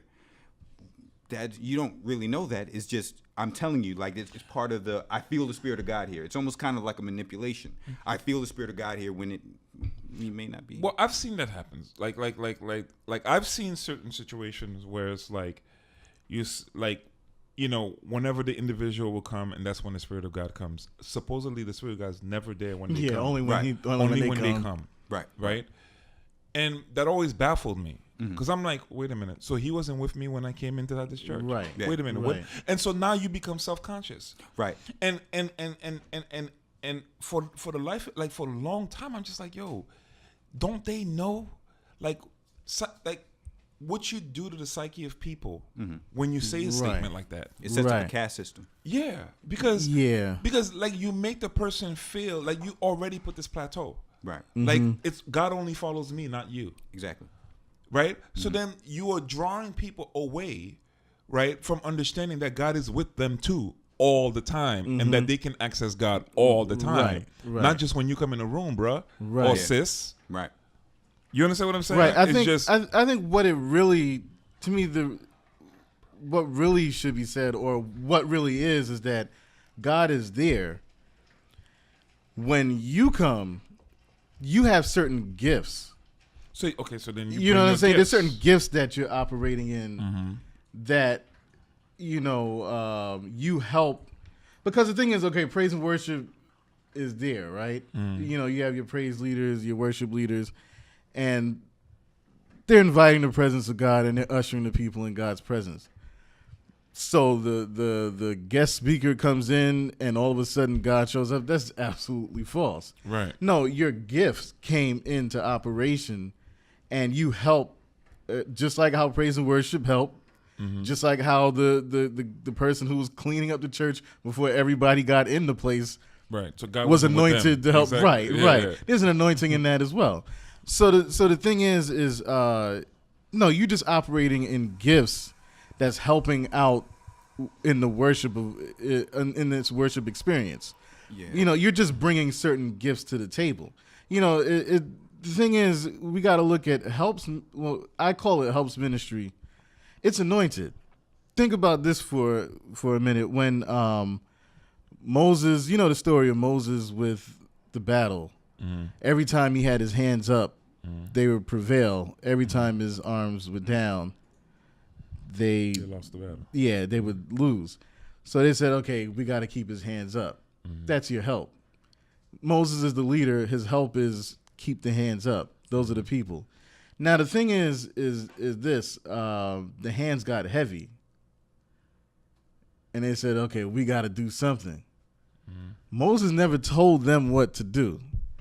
Obviously, somebody must have told them or gave them the wisdom to prop up some sticks and stones so that they can hold his arms up. Because Moses, it doesn't say in the Bible that Moses told them. So obviously, there's some type of wisdom working in the person who's helping. You would say common sense, right? Because if your arm gets tired, right. But the thing is, a bit of common sense. It would be common sense, but who gave them the wisdom to operate like that? Okay. It's God that gives the wisdom. Okay. It's God that anoints the help. Yeah. And the thing is, you'll see in the Bible where it talks about helps. The gifts that God has established. So if God established that ministry, then obviously there's some type of provision that's there. There's some type of anointing that's there. There's the Spirit of God that's there that's causing you to help your leader.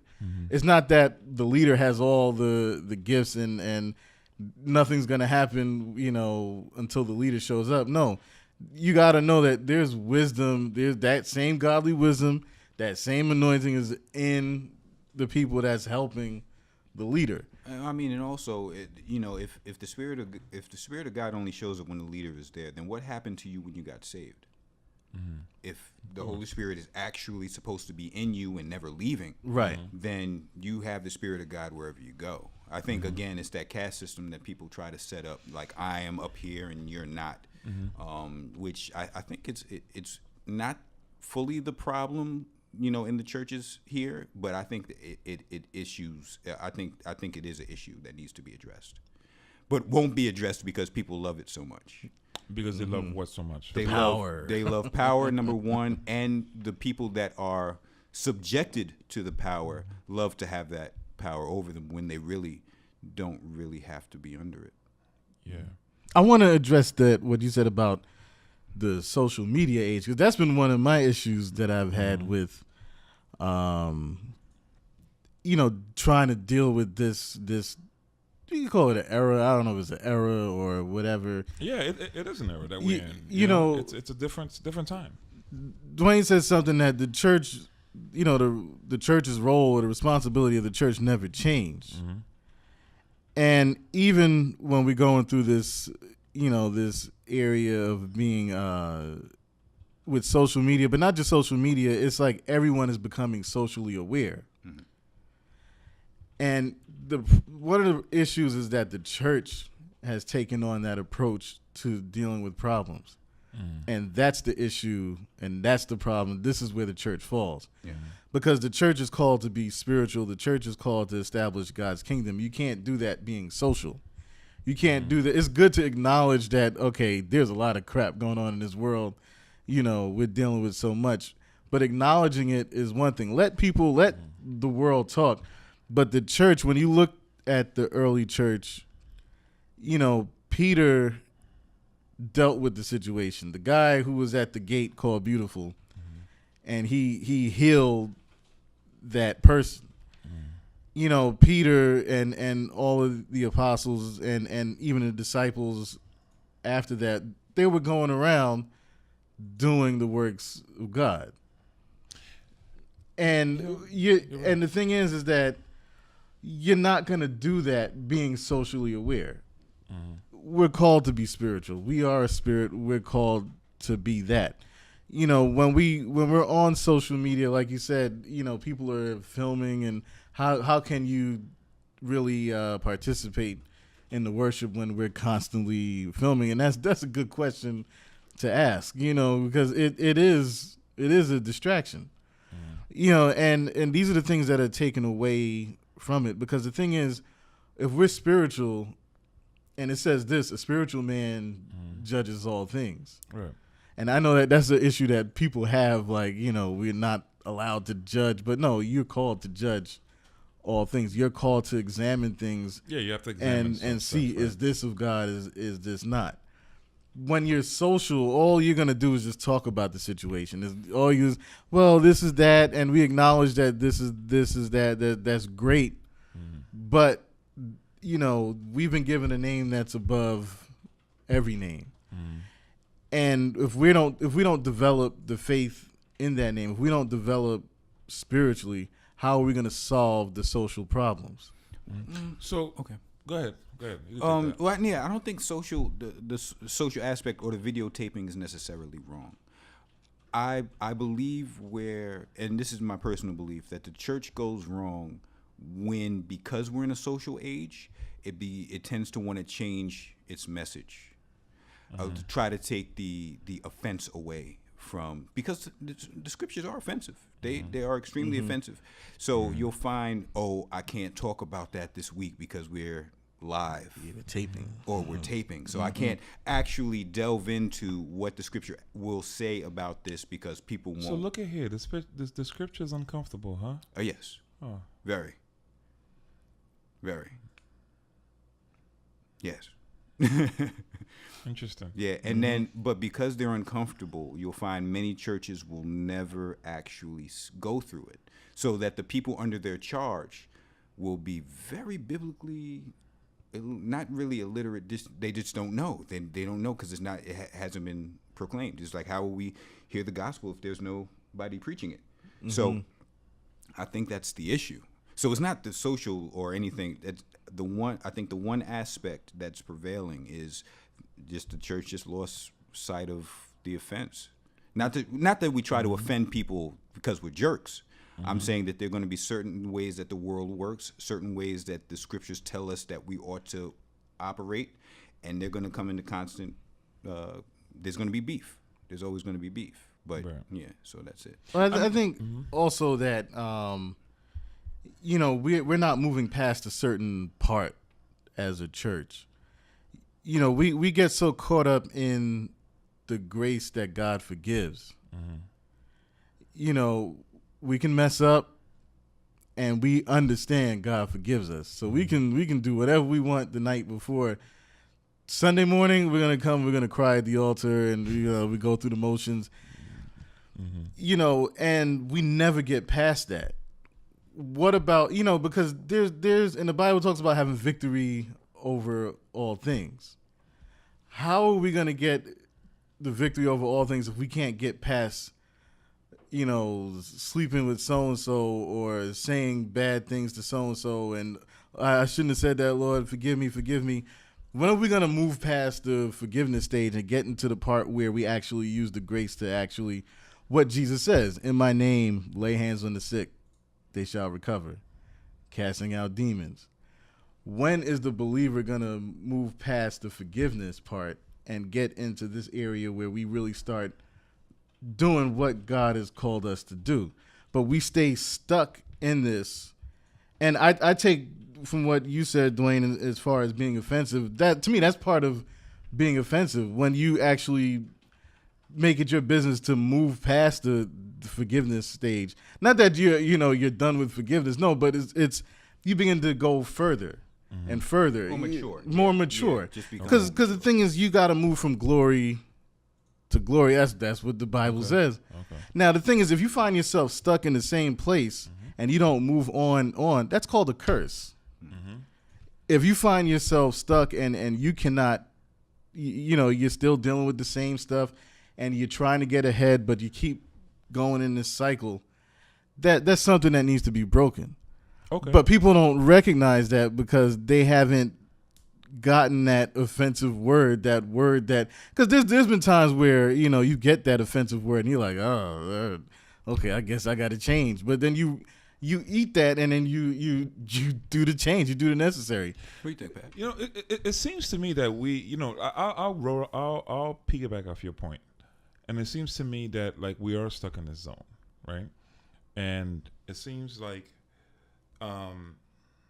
for example, if I was to ask you guys, like, have you seen somebody get healed? Have you seen somebody get laid hands of and healed? And if you have, did you have a rapport with that person to quantify that? No. Yes, I have. You have? Yeah. Okay, so you saw somebody get hit. So you guys saw people get hit. No, I before. haven't. You haven't. Matt, you have. Yeah. Right, and you was able to, that was quantified. Like you spoke with the person, that stuff, right? You saw somebody get delivered before? Oh, yeah. How do you determine if they're really delivered if you don't live with them 24 hours? That's a good question. Like, let me just say, let me just make it a little bit more personal. You first get saved, and then they tell you to come to the altar, and they make a general statement because in about a room of 500 people, most teenagers are going to have issues with sex. Most people are going to have hardships. Right. That's just probability. Yeah. Right? Right. So you're going to tell me the Spirit of God off your probability, but okay, I'll ride with you. Right? So it's probable that the teenager's having personality crisis because he's trying to figure himself out. Sure. I didn't need church to tell me that. Yeah. Right. Right. The high schools and the social workers can tell me that. Right. Right. That you probably won't know exactly what you want to do yet. You're young and you're pumping your chest a little bit, and there's certain growth periods that you have to go through. Right. But then they tell you to come to the altar because this is when you're going to be delivered, and right after that, you're going to sow your seed. Because your seed is what's going to determine your deliverance. Yeah. And I go home and that bad habit is looking at me real good. And and I told you I'm delivered, and you think I'm delivered, and so you know what happens, right? So when I get around you, I act delivered, right? And then I leave, and I still have the same issues. Right. It never goes away until I realize, like, oh snap, man! Like, yo, you've developed this thing in this thought process. Remember we was talking about thoughts and entertaining all that stuff. You've developed this thing so good that it's locked in you. It's this habit that's locked in you. You understand what I'm saying? And so now I've always heard people say, you're delivered, and then the Spirit of God is in this place, and people saying the Spirit of God is in this place, and it's heightened, and everybody, the emotions is riled up. Right. Okay. Everybody's thinking, and quite frankly, the music is really helping a lot of that, right? A lot of it. But the Spirit of God is in there. Everybody's moving. Everybody's slated in the Spirit, right? Yeah. And people. We walked out of here. People delivered. No. But bruh, you don't live with them 24/7. I'm making it because you don't live with me 24/7. You're not seeing what I'm really doing. So how can you really determine that though? Nobody knows if somebody's delivered on a Sunday. You know if somebody's delivered Monday to Saturday. How? No, I'm saying. What I'm saying is. I don't see you, and we all know how to put on the facade of church on Sunday. But what I'm saying is, in those deliverance meetings, the deliverance meetings are very emotional. They're very exciting. They're very, up there as far as. No, I mean they're great when it happens. Everybody feels emotionally right. great. They feel emotionally great. But that's really all it is, because really the day-to-day life that you have to live. that's going to be the main precursor for it. So I don't know if somebody's delivered, and as a matter of fact, I'm kind of skeptical if somebody says I'm totally off having sex now because I went to a deliverance service. I've never seen that happen. It hasn't happened with me. It took actual real work of opening Bible, saying, okay, this is wrong, and I got to stay away from stuff that makes me do that. But that's not because of the deliverance services. That's just because So you when did I the went work. home, you got to do the work. You did the work. That's just how it works. Nothing happens from a deliverance service, not that I know of. I mean, you might have some claims that something did happen, and if it did, for those one or two people, I've never met anybody that does that, because every teenager that went to those, because I went there when I was a teenager and I was in my early 20s. Every person that went up to that altar and got prayed for, because I'm going through whatever, went through the same thing when they got home. So I don't know. I'm skeptical. Of that. Yeah, I am. Okay. Well, what it is that, I mean, the scriptures are real. Yeah. When remember what Jesus said about when the demon is cast out, what does it do? It brings in, it's wandering about, but then it's looking until it finds that same, sorry, I'm shaking the table. It finds that same home because it's looking for a place to dwell. But not only that, it takes a bunch of others with them. So the condition of that person is even worse than what it was before. But what it's going to take to maintain the deliverance, this is what people don't get. It's good to do the deliverance, but the thing is, you got to get teaching. And the word is what's going to do it. Like you said, until I took that action, it's the word, because the word is what delivered you in the first place, and the word is what's going to help you maintain your deliverance. Just because you went through the act and you think, okay, I'm fine, I can just kick back and relax. No, you got to maintain it. Right. You know, you got to maintain it, but it's only going to happen by the word. So then what is in the word that, let's say for somebody, like, what is in the word that's going to teach you how to stay delivered or maintain that? Well, I mean, in the word, there's there's everything. What mechanisms are there? Well, the thing is, the word, like, for example, let's say, okay, you've had that spirit that's been racking up your whole body, your whole being. Now, if that spirit comes back and finds the body in the same condition as it was when it left, all it has to do is just make itself. They know where the couch is. They know where the snacks are in the fridge. You left the house the same way. But if you don't get into the healing and the mending part of it, you know, it's going to be easy for that spirit to come back in and make a home. But not until you heal up and clean up the body. And when I say body, not just physical, I'm talking about even yourself, even your soul. You know, until that gets cleaned up, until you start changing your mind, you know, according to the word, you're not going to be able to resist. You're not going to be able to resist those type of forces that's trying to come back at you. Well, I mean, and also it's a Holy Spirit thing. There are certain people that are in churches that are filled with the Holy Spirit. There's some that aren't and just are there. So it's going to be a combination of both Holy Spirit and Bible reading, because the Holy Spirit is going to make what the Bible says make sense to you. Also, the Holy Spirit will stop you from sinning. Like, when the Holy Spirit comes in, it's not just you're adding on new rules to your life. It says that you've become a new creature. So the things that I used to love, I now hate. Not for any reason of my own, but because that's just evidence that the Holy Spirit has come. So it's not because of anything that I'm doing. It's because now I've changed in a sense. So I say all of that to say is, if you don't have that, you're just reading a book of rules and it's not going to do anything for you. You're just going to go back and do what you've always done. Okay, so let's veer off the whole deliverance thing, right? Let's jump into this. Okay. Right? It's just not deliverance. Deliverance is one aspect of a church, right? Okay. One aspect of what happens inside of church, right? But let's jump on to something that ties into the function of the church or the goal of the church too, right? You have the economic status of a church tied in with faith, Nah. right? So we all know that and I'm using probabilities, right? Like, like I'm using, like a high percentage of churches have always have this church building fund, Yes. right? And they want to pay some stuff, right? Right. So now, okay, cool. So now faith is the vehicle by which we're using all these things, right? And then we're saying that the prophetic word is in effect, right? Now, the prophetic word is in effect in the church. Faith, God is giving people all sorts of revelations and wisdom, right?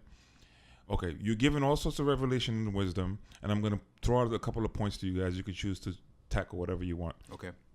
You all this stuff is happening within this church, and it's just so great, right? And all these things are happening, right? And it's awesome, and we all feel these emotions. I've been a part of it. I've raised up in the church all my life, and understand it very well. What happens and the emotional things that happens to you and all that stuff, right? Cool. So then you get a mortgage that you can't pay, right? Yeah. Under the pretense of faith. Okay? Now you have an audience that you get, and the demographic of your audience, right, is people that are not in a particular phase in their life, right, where they have enough education to get certain types of economic status. Right. Right? And it's not that they can't.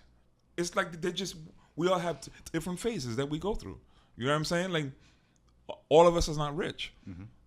So then you have that, and you get this church, and then you put the burden of mortgage and tithes on them. And the fact that they're not going out there and they're not doing anything, right? Where you was irresponsible in taking something that you couldn't really afford under the pretense of faith. True. Okay? So now you're going to tell me that the Spirit of God is the same Spirit of God that's doing all these supernatural things, but you can't come to this fundamental things in understanding finances and using logic and God-given logic that God gave you to understand that, look, let's start where we can build. So that, like for example, I had a studio when I was doing it with Gil, right? And one of the first things when you guys know Gil, one of the first things I told Gil, I said, Gil, regardless of any clients, me and you got to be able to pay this thing. We're not relying on no clients to pay off a bill. Because what happens when they don't come? Then the studio doesn't run. That's just logic. Yeah. Right? It's just logic. So now, if you say that God is giving you this vision to start a church, and then you also say that God is giving you provision to start the church, why you have a $50,000 mortgage? Why you have a mortgage that's $2,000 that you can't afford by yourself without the congregation? Yeah. Now, if the congregation gives, then that's extra. That's extra for the storehouse, right? And the storehouse, which is supposed to be helping people anyway. But for some reason, we never have enough to help people. Because you have so much. Because you have so much debt. Yeah. And you owe so much. So wait a minute. So then God's going to sit up there and do all this miraculous thing, but he can't, but he's not the same God that can be like, yo, smarten up. Yeah. So then, okay, so then how you want me to figure that out in my head, right? That, yeah, God is really moving in you. Oh, he's moving according to how you want him to move. But the actual things that you need to resolve for the basic functionality of your of the church in the community, you're horrible at, right? But then you tax the people, and then you use these things like, you got to pay your tithes, or you guys are not going out there, you guys are not getting people to come out there, and then you're in this constant state of struggling. Yeah. But you're using faith though. We have faith. We have faith. Like, and to me, that's like dumb, to be honest with you. That's like that's not faith to me. That's just dumb, right? Because you're doing these things, and then you're using this vehicle of faith, and then now what happens when you preach faith? People are not dumb, man. When you preach faith, you realize why you can't get through to people. Why? Because they're not telling you that. But in the back of their mind, they're like, yo, we've been in the same position for years. And it's not because God is not moving. It's because you're making dumb decisions. Yeah. It also, right? yeah. it So then, also- how do you quantify? So then, we're talking about this deliverance thing, right? Right. So now, my thing is, so then that same God is the God that's doing all this deliverance and healing people, but He ain't telling you that, bruh, sell your church and get a smaller church because you can't pay it. Or matter of fact, you probably need to go in the apartment that's $400 that you can pay. I think No. no. I don't. God might not be in both of them. Maybe in certain. I'm saying it's open. Yeah, I'm saying. But I've seen a lot of it, man, and it's like a great percentage of storefront churches have these issues. Yeah, because we've tied church to having a building that we can't pay for. It's like my church is not legitimate unless I have an actual building in which to house these people. And if you think about the actual demographics of a church, you have a lot of single mothers. You have maybe young married couples that aren't making that much, and you have older elderly people. They may not be making that much money. So if you're trying to pay a mortgage based on that, you're always going to be in the red. That's not, and it's really not what church, again, was designed to be. Most of these people, if you look at Acts, they met in houses that were paid for. You know, if you come to my house, if I'm saying, okay, we're going to have church in my house, I don't have to be a predator and try to get you to give me money so that I can keep the lights on. I paid the rent already. You can come in, chill out. We can have some food. It's great. We don't actually have to have a building. But we've so tied. There's a lot of just unnecessary things that we equate with having a church, to the point where we're just doing a lot of things and people are broke and people aren't able to do those things. Yeah, and that's the thing. I'll jump right back in, Matt. Before I know Matt's gonna come jump in in a second. You know, it's to me, it's like, you know, I've had conversations with just people in the church. You know, of course, I'm not gonna say any names, but I've had many. I've been. My dad made me go through so many different churches when he was alive. Yo, I've seen this thing, and I've seen people talk about, man, this is really hard financially. Like, they don't know what they want to do with their lives, man. Yeah, But then, what is the storehouse for? that's exactly what it's for. Like, okay, all right. We all got issues, right? We all go through different phases in our lives, right? And initially, the whole tithing thing is the concept of investments, right? And you're investing, right? Initially, that's what you're doing. You're investing in a spiritual bank, right? That is hosted by the church, right? Directed by God, right? To what? To supply them to the needs of the people. So in essence, when somebody comes with you with a need, you're not praying for them. You have enough in the storehouse to give them. Yeah. Right? But you never do have enough in the storehouse to give anybody because you're always in debt.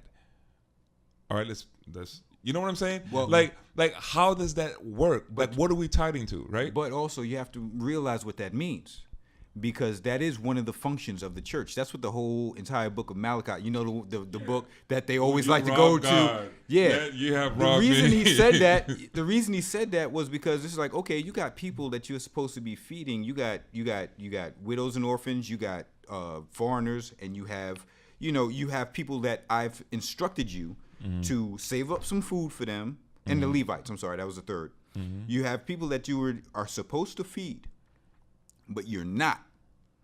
And because of that, you're under a curse. But they like to take that small part to say, well, the reason you're under a curse is because you're not funding my building.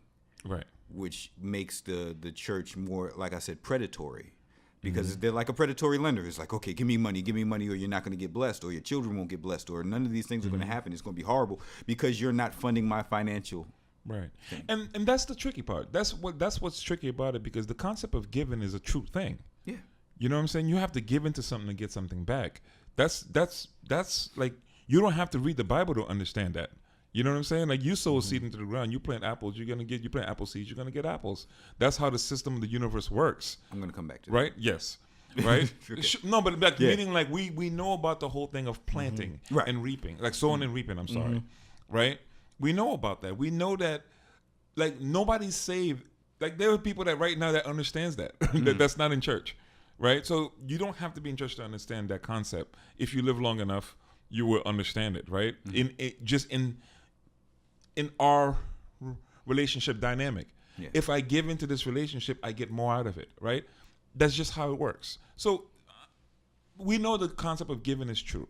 And I think sometimes that is used as a manipulative tactic because we know it's true, right? That we tie that in as far as like, okay, you know, because you didn't do this, God is not going to bless you, right? Because God will bless you when you do this for the storehouse, right? So I'm like, okay, so then what would happen? Because if we're saying that the function of the storehouse is to supply the demands of those who need, right, and to help the functioning of the sanctuary, like to help sustain the sanctuary, right? If we're saying that, then if every one of us right now, and I'm jumping into tithes because I know you jumped into that earlier. If every one of us took care of our neighbor, everybody, kind of like what happened in the book of Acts when they came in, they sold everything, and nobody lacked for nothing, right? Because everybody made sure that everyone had, right? Would there be a need to tithe? Yeah, because there are still people that don't have that need the aid. So Suppose, like what I'm Right. saying is, if we kept taking care of each other, right. would there be a need to tithe? Yeah, there's still a need Well, to no, tithe. because you're saying if we take care of each other, but tithing, that's what you're doing. That's how it's supposed to work. But again, a lot of that money that's supposed to go to the people that are in need is being pumped into the building, which is the reason why a lot of people aren't doing it, or a lot of people aren't getting what they need because of all of the money is going into funding the service Pastors' with sexual habits. that too. But He can help himself. but Yo, that jumped out of nowhere, yo. Yeah. He's like, pastor's sexual habits. but The money's funding. Did you hear that? Yeah. He said the money's funding So pastors. How much money actually makes it into the building fund, dude? I went to a church for like over 10 years, right? And they had a thermometer, yeah. and it never moved. Yeah. Hold on, I'm not done with the story. Uh-huh. Left that church. Having been 15 years later, a friend of mine, he goes back there. Yo, they still got the same thermometer. The same level. Yeah. But What are they That's doing, discouraging, man. Like, but that's discouraging. I think they're so into pumping the money into the service itself that they're not doing service. Yeah, I think it's all about what people do with the money. Because then after a while, like, you're misappropriating funds. To me, it's all about, it's an issue of obedience and it's not faith. But as far as tithing, you know, you got to look at it like this. Is tithing still effective today? I believe it is, because when you look at because we always look at the Testament. We always look at it where it's in the law. But tithing was established before the law was ever established, before God had required of them to do it. Who gave, our first person who gave the tithe that we see is going to be Abraham. This is before the law. Now, you'll see the king, Melchizedek, came into play. And what did Abraham do? He gave him the bread and the wine. Now, we know the bread and the wine is going to be symbolic of Jesus, who is the bread and the wine. Remember, the bread being the body, the wine being the blood. But now, if you look at who are we, and I can't remember if it's the first or second epistle of Peter that tells us who we are. Now, the thing is, you'll see now in Malachi, he's also addressing priests. Now, that's also a type and shadow of what's happening, what the New Testament reveals. that's why I said in the Epistle of Peter, it says that we know the songs, or we know the scripture.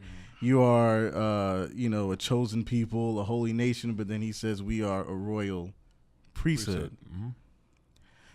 So now the priests were the ones who dealt with the tithe, and we also have to give of the tithe. The law required it. But now under grace, since we're under grace, it's like, okay, I had to make it sound sort of simple, but it's almost like I would like for you to do it.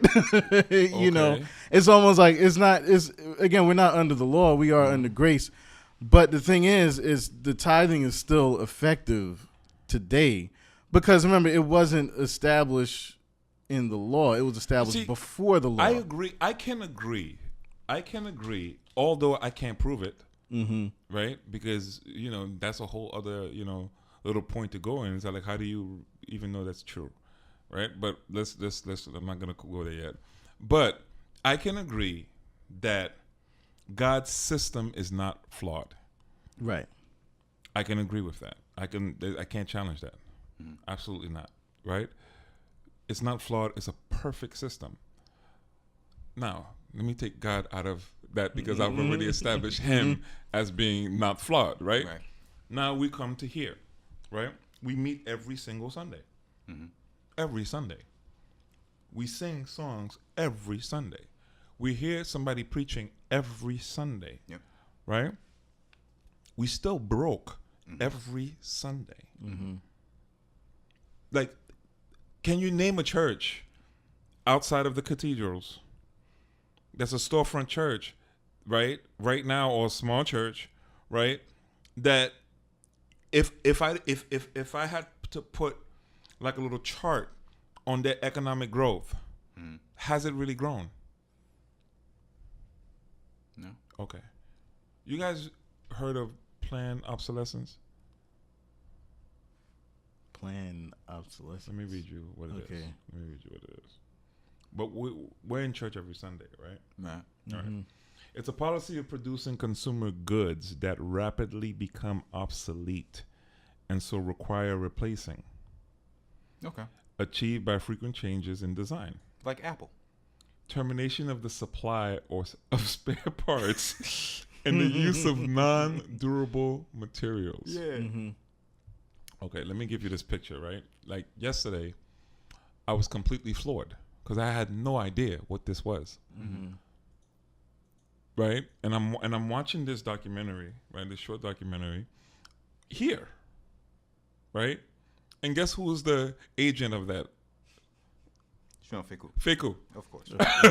All right. Now I'll give him credit. I'll give credit where it's due, brother. Right? Who was the agent? No, but it opens your eyes. It opens your eyes big time. Right? Absolutely. Because what happens is you have this thing, let's say with the light bulb, right? And the whole issue was this. There was this guy that made this durable light bulb. Right? Can you hear me? Can you hear me? You can hear me? Yeah. Mic check.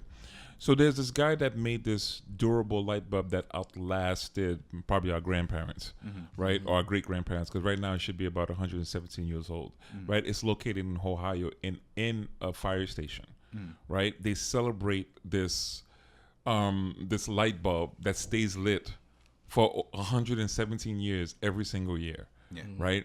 And they have a party for it. People actually sings happy birthday to a light bulb, right? Okay. That's been there, right, for years. So, all right. So here's the thing. This guy creates it, right, and this light bulb's supposed to, last for a lifetime. So what that means is, over the course of time in this documentary, right, and I'm just gonna use a small point of it. Over the course of time, they realize that like they starting to shorten the life of the light bulb, right? For what? Economic reasons, right? If it lasts too long, right, that means that we don't make any money, right? So make them last 2,500 hours, okay? Make them last 1,000 hours, all right? And every company that is responsible for making light bulbs, right? The demand was, look, you make them, you have to meet this quota of 1,000 hours. If not, then we charge you, right? Either way, like you have to do what we say, right? So now you have these things, right? That's been in the system of this world for a very long time, right? Moving on to stockings that girls wear all the time. Stockings were something that was so durable. They used actually one truck to pull another truck from a stocking because it was that strong. Right. So meaning you were meant to take it, wash it, and keep using it, right? Now stockings don't even last. Like I was asking Treese this, right? My wife. It don't even last one day. Matter of fact, when they put it on, it'll split probably like that time. So what happens is there's this system in place, and I'm gonna jump right into when they talk about we fight not against flesh and blood, but powers and principalities, right? Okay, so we're in church every Sunday. Remind you, like I started that statement. We're in church every Sunday, and sitting down and hearing somebody preach every single Sunday, right? Meanwhile, there are these things happening in our world, right? How does this tie into why we're always broke? Because we stay ignorant, right, to these devices that are in place that affects our everyday life, right? But then my thing is, like, you're using this whole thing of faith and revelation of God give you revelation. Yo, bro, God didn't give you revelation, right, to know that there's this system in place that's killing you guys. That's why you guys can't even pay tithes. That's why you guys can't afford anything, because there's already a system in place. So my thing is, you have a whole large mega like I can't count how many churches there are in this world, right? And I'm not going to speak for every church because I don't know what they're doing, right? I can speak for the ones that I've kind of been around, you know. So you mean to tell me like no one knows about, and that's only light bulbs and stockings, but this system is in every single thing. Every company knows, and it makes sense. Every company knows, like, look, if I make a product that is durable for the next 35 years, I'm out of business in about 2 years. Because I'll make it for as many people as I can make it for, and then that's it, I'm out of business, right? So how can I make any money? So the way that I can make money is to manipulate the situation, right? It's to make it so that that car won't last, to make it so that that sneaker won't last, to make it so that every single, so then what happens is it creates this what's the word I want to use? This desire to always want the next thing, right? And it's not that it's a desire to always want the next thing. It's because they're forcing you. It's not your own desires.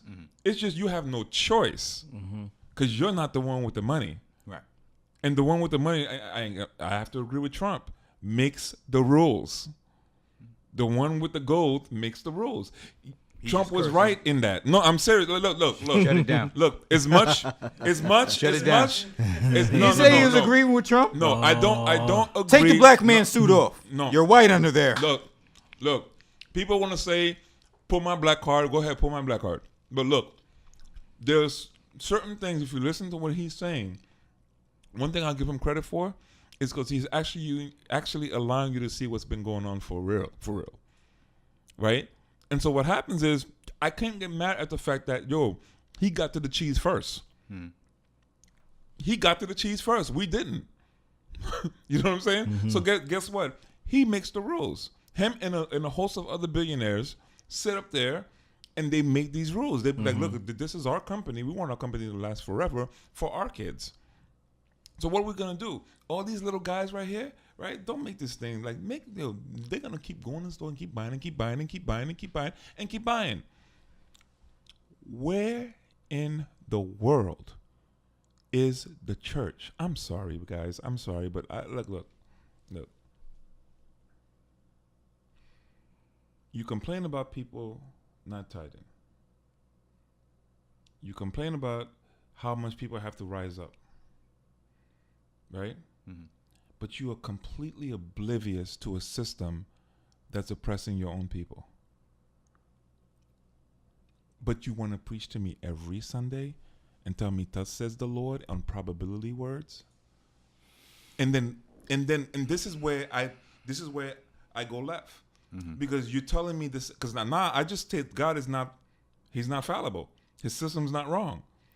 So you mean to tell me that all of that, not one time God didn't sit with you and be like, why don't you go check this out? Why don't you do this? Why don't you see what's really going on? Why is your people really not advancing? Like, Well, seriously. And then stop preaching to me every Sunday about I'm going through. Because you know what? Throughout my whole life, I'm going to go through. Okay, stop that. No, take that message, throw it out the window. Don't tell me I'm going through anymore. I don't want to hear it. I just don't want to hear it because I'm always going to go through. What is going on in my life that is causing me to be in this cycle? And as a church, if we're meeting as a group, I would think that, best case scenario, I would think if we're meeting as a group, we're strategizing and talking about these things. We're saying like, look, we're going to live a different way. We know this is going on. This is how we're going to fight it. I would much rather sit down at this point in my life to a person that's talking like that to me than a person that's come telling me thus says the Lord. Because you know why? It's now you're getting into a place where don't demonstrate God to me in the church, bruh. Go demonstrate it in front of those billionaires and let me see God for real. Okay. You know what I'm saying? Because don't be the bully, right? That goes after the little kid. If you are a bully and if you claim to have what you have, go after the big dogs. You know what I'm saying? Like don't pump your chest in the You church. gotta protect the little ones. Right. My point is, don't pump your chest in the church. Right. And if you got no power when you head out there, yo, not one, because nobody respects what you're doing. Because guess what? You're not invited at the dinner table. Right. You know what I'm saying? Yeah. Right. Well, you I stay mean, in the cookout. You know what I'm saying? Like you're always like, come on, man. I think there's Not a the dinner sense. party. I think there's a sense in where, because this comes back to what's the church's actual role. We're going back to that. Yeah, right? we're going back to what the church's actual role is. When it comes to community activism, there are people that are inside the church that can do that, and it should be done. When it comes to economics, when it comes to things of that nature, when it comes to the church as what the church itself biblically is supposed to be doing, that's not actually in that area. It's a different area. I think when we try to mix and meld and marry a bunch of different roles that we think that the church is for, it begins to lose what it's actually supposed to be. So when you go into community stuff, absolutely. Because they're saying, where's the church? Where's the church when it comes to speaking? That comes into, I would say, nationalism. If you ever listen to Malcolm X's "The Ballad of the Bullet," that's where that comes into when it comes to conserving funds, money, and that's where tithing comes into as well. Because what are you doing with your Jesus money? What is the church after we're pooling all of these resources and helping the poor? Are we trying to move forward with that? Or are we just pumping it into a building? What are we doing with the Jesus money? Okay, so then you're saying that I'm not saying what you're saying. Are you saying that as a church I should say, okay, I'm just here to get saved. Forget about what happens in my life? No, I'm not saying forget about what happens in your life, but there is a certain part of your life that the church is supposed to address. Okay. What are those parts? The one part, and I would say mostly the only part that when it comes to the gospel, when it comes to what Jesus came to address, is your relationship between you and God. That can be done if you're rich, poor, middle of the ground. You said whatever. the church's function. Yes. Okay. Let me segue to that. Like just like I'm gonna give you another point to come to that, right? You said that's the church. Yes. So are you saying that I can never meet God unless I stay in the church? Because that's how I'm interpreting it. 12 moments. Okay. I'm meaning like, so I need to be in the church now so that the church can make sure my relationship is good. So I'm not. No, gonna I'm meet not God. saying the building. And as a matter of fact, I think a lot of people need to get out of the building in order to meet God. So do you believe that there are people out there that would never step in the church, but then God will be with them? If you have the Spirit of God in His Word, then you can meet Him anywhere. So then the church is not necessary. I would say a lot of churches aren't. But I say no. Okay. The church. I would say the church, as biblically defined, yes, is very needed and is needed in this world. A lot of churches that are around, I wish they would close the door. So then, So then, what They have no vision. So then, what do Some of them. church is? What do we say church is? Then? It's the Church- people. If that's the case, if they don't need to be around, if churches don't need to be around, then what's the point? Like why are we even going into a building? We don't need to. It was never defined that way. Church is a group of people. Of people who are believers who believe in the one true God, that are meeting together, communing with one another, and spreading the gospel. And in that, in many different ways, be it helps or anything, but always the goal is praise to. Let me make God. this a little bit more personal. Okay. Right? So you have your family, and then you're going into this group faithfully, Yes. meeting with this group faithfully, Yes. right? To talk about what? To talk about God and His Word and how we ought to, Okay. how we ought So to let me live go further. Let according me keep pushing the envelope a little bit. Right. So if that's the case, what's the point of talking about a God that I can't recognize in my own life, and I can't see the fruits of who He is in my own life? Why are we talking? Like, why are we talking if I'm broke, bro? Like, I need to go to work. I don't need to talk to you. Well, Like, I need to find a way to get money. Well, it's all about what. Because no matter what, it's kind of the case. Like, you're telling me God, right? Like, I have a need, and I come to you with this need. My family's struggling, man. What are you talking about, God? Dude, I need some money. Can you give me some money? No, you can't. Okay, all right. See you. Right? Let me go. Like, that's my thing. It's like, if we're going to represent this God, not like I'm holding God to the highest esteem. right. As my mind can imagine, right? If we're hosting this God, right? Isn't he's Jehovah Jireh? He's the provider, right? He makes provision, right? So my thing is, it's like, why am I talking to you, right? Because what happens is this. People are coming and they're not really at peace and they can't really think straight. And people in praise and worship, people get so mad and they get so upset with people because and they're like, "You guys are not praise and worship, man." Right. Do you know what type of baggage people are coming in here with? They can't figure out how to get into the system because they don't know how to break out of the system. They know they're in it. They just don't know how to break out of it, right? And here you come, you're wanting them to do praise and worship, and guess what happens? Every Sunday they go and they do that. And every Sunday they walk out with the same bills and the same problems and the same things. There's no method of like, okay, here's how we get out of this. And here's what we're going to do. Right. I should say there's no, because maybe some churches doing it, but there's not enough of that for us to strategize and figure out, like, because Matt, you could tell me God all you want, man. If I'm hungry, I ain't hearing you, bruh. Right. You I'm gotta starving. feed the people. Yo, go feed me, man. Yo, Right. I need some crab legs. Right. You know what I'm saying? Like, yo, dog, what you talking about, God, right now? Yo, like, look, I'm starving, bro. Like, I need some food. So God's gonna feed me. Just talk. No. But I'm hungry. But I know he's not. I'm just making that point. You know what I'm saying? Yeah, no. What I'm saying is there ought to be provision for those who are hungry to the point where you can't even speak to them. But also there has to be a realignment of the importance of one soul. That's our main message. That is our main. That has never changed. And if you give somebody something to eat, you're going to have to do it again. But if you never get to the actual gospel and why God is important and why we're under sin and what actually happens to us, you keep feeding, you're going to die, and that food is not really going to matter anymore. But this is where tithes and all of that stuff comes in. If someone is hungry, what does he say?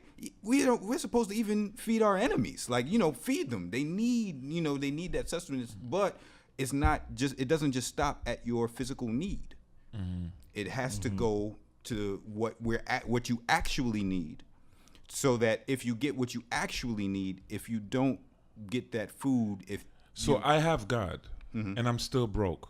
So wait a minute, I still need God. I don't have God anymore because I don't understand. you have God, Meaning, but like you said, God's system isn't flawed. Yeah. You have God, and you have the ability to understand the system. We need to take a look at the system and understand what God's system is. And money is also not God either. That's because I know it's a man-made. Right. made I thing. know what I'm saying is what I'm saying is the person that says I don't need God, I need money. they're misunderstanding what the problem is. Right. And the problem that the church is here to address. Now we can address your physical needs. We're supposed to.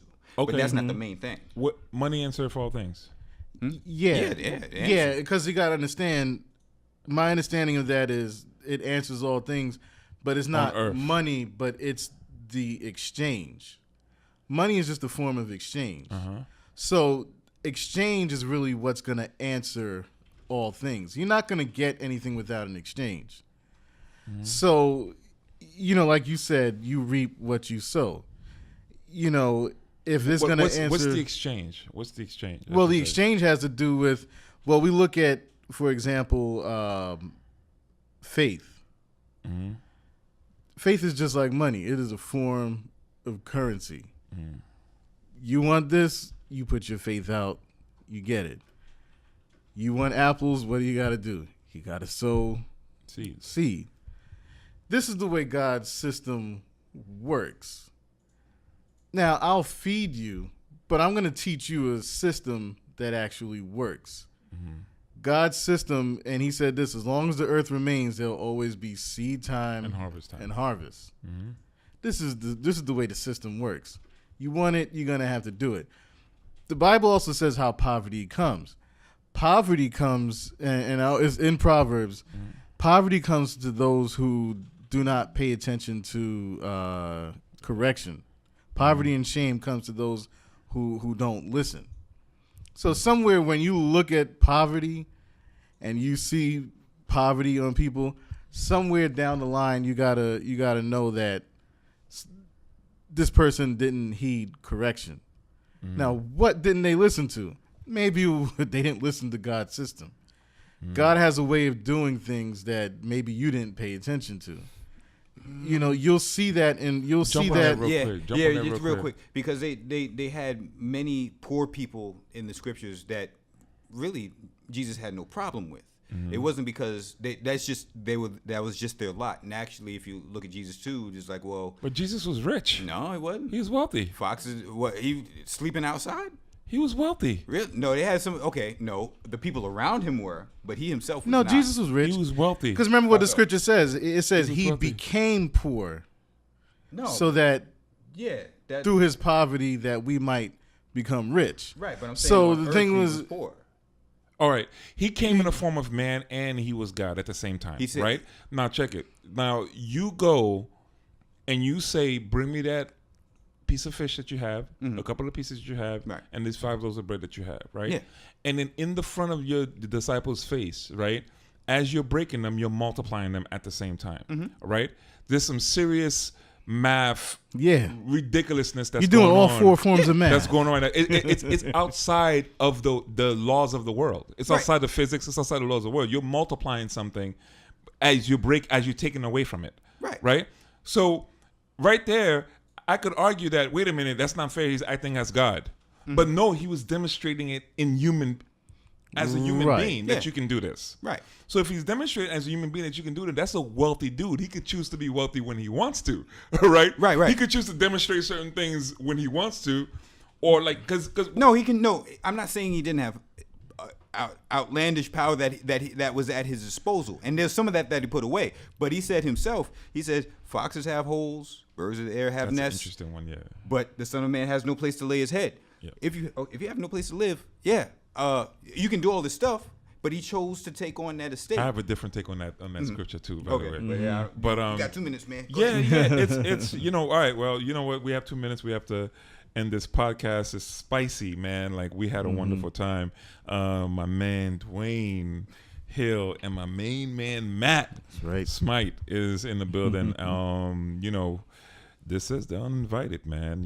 If you are uncomfortable, good. That's the point. But until next time, folks. All right. Peace. All right, baby. Peace.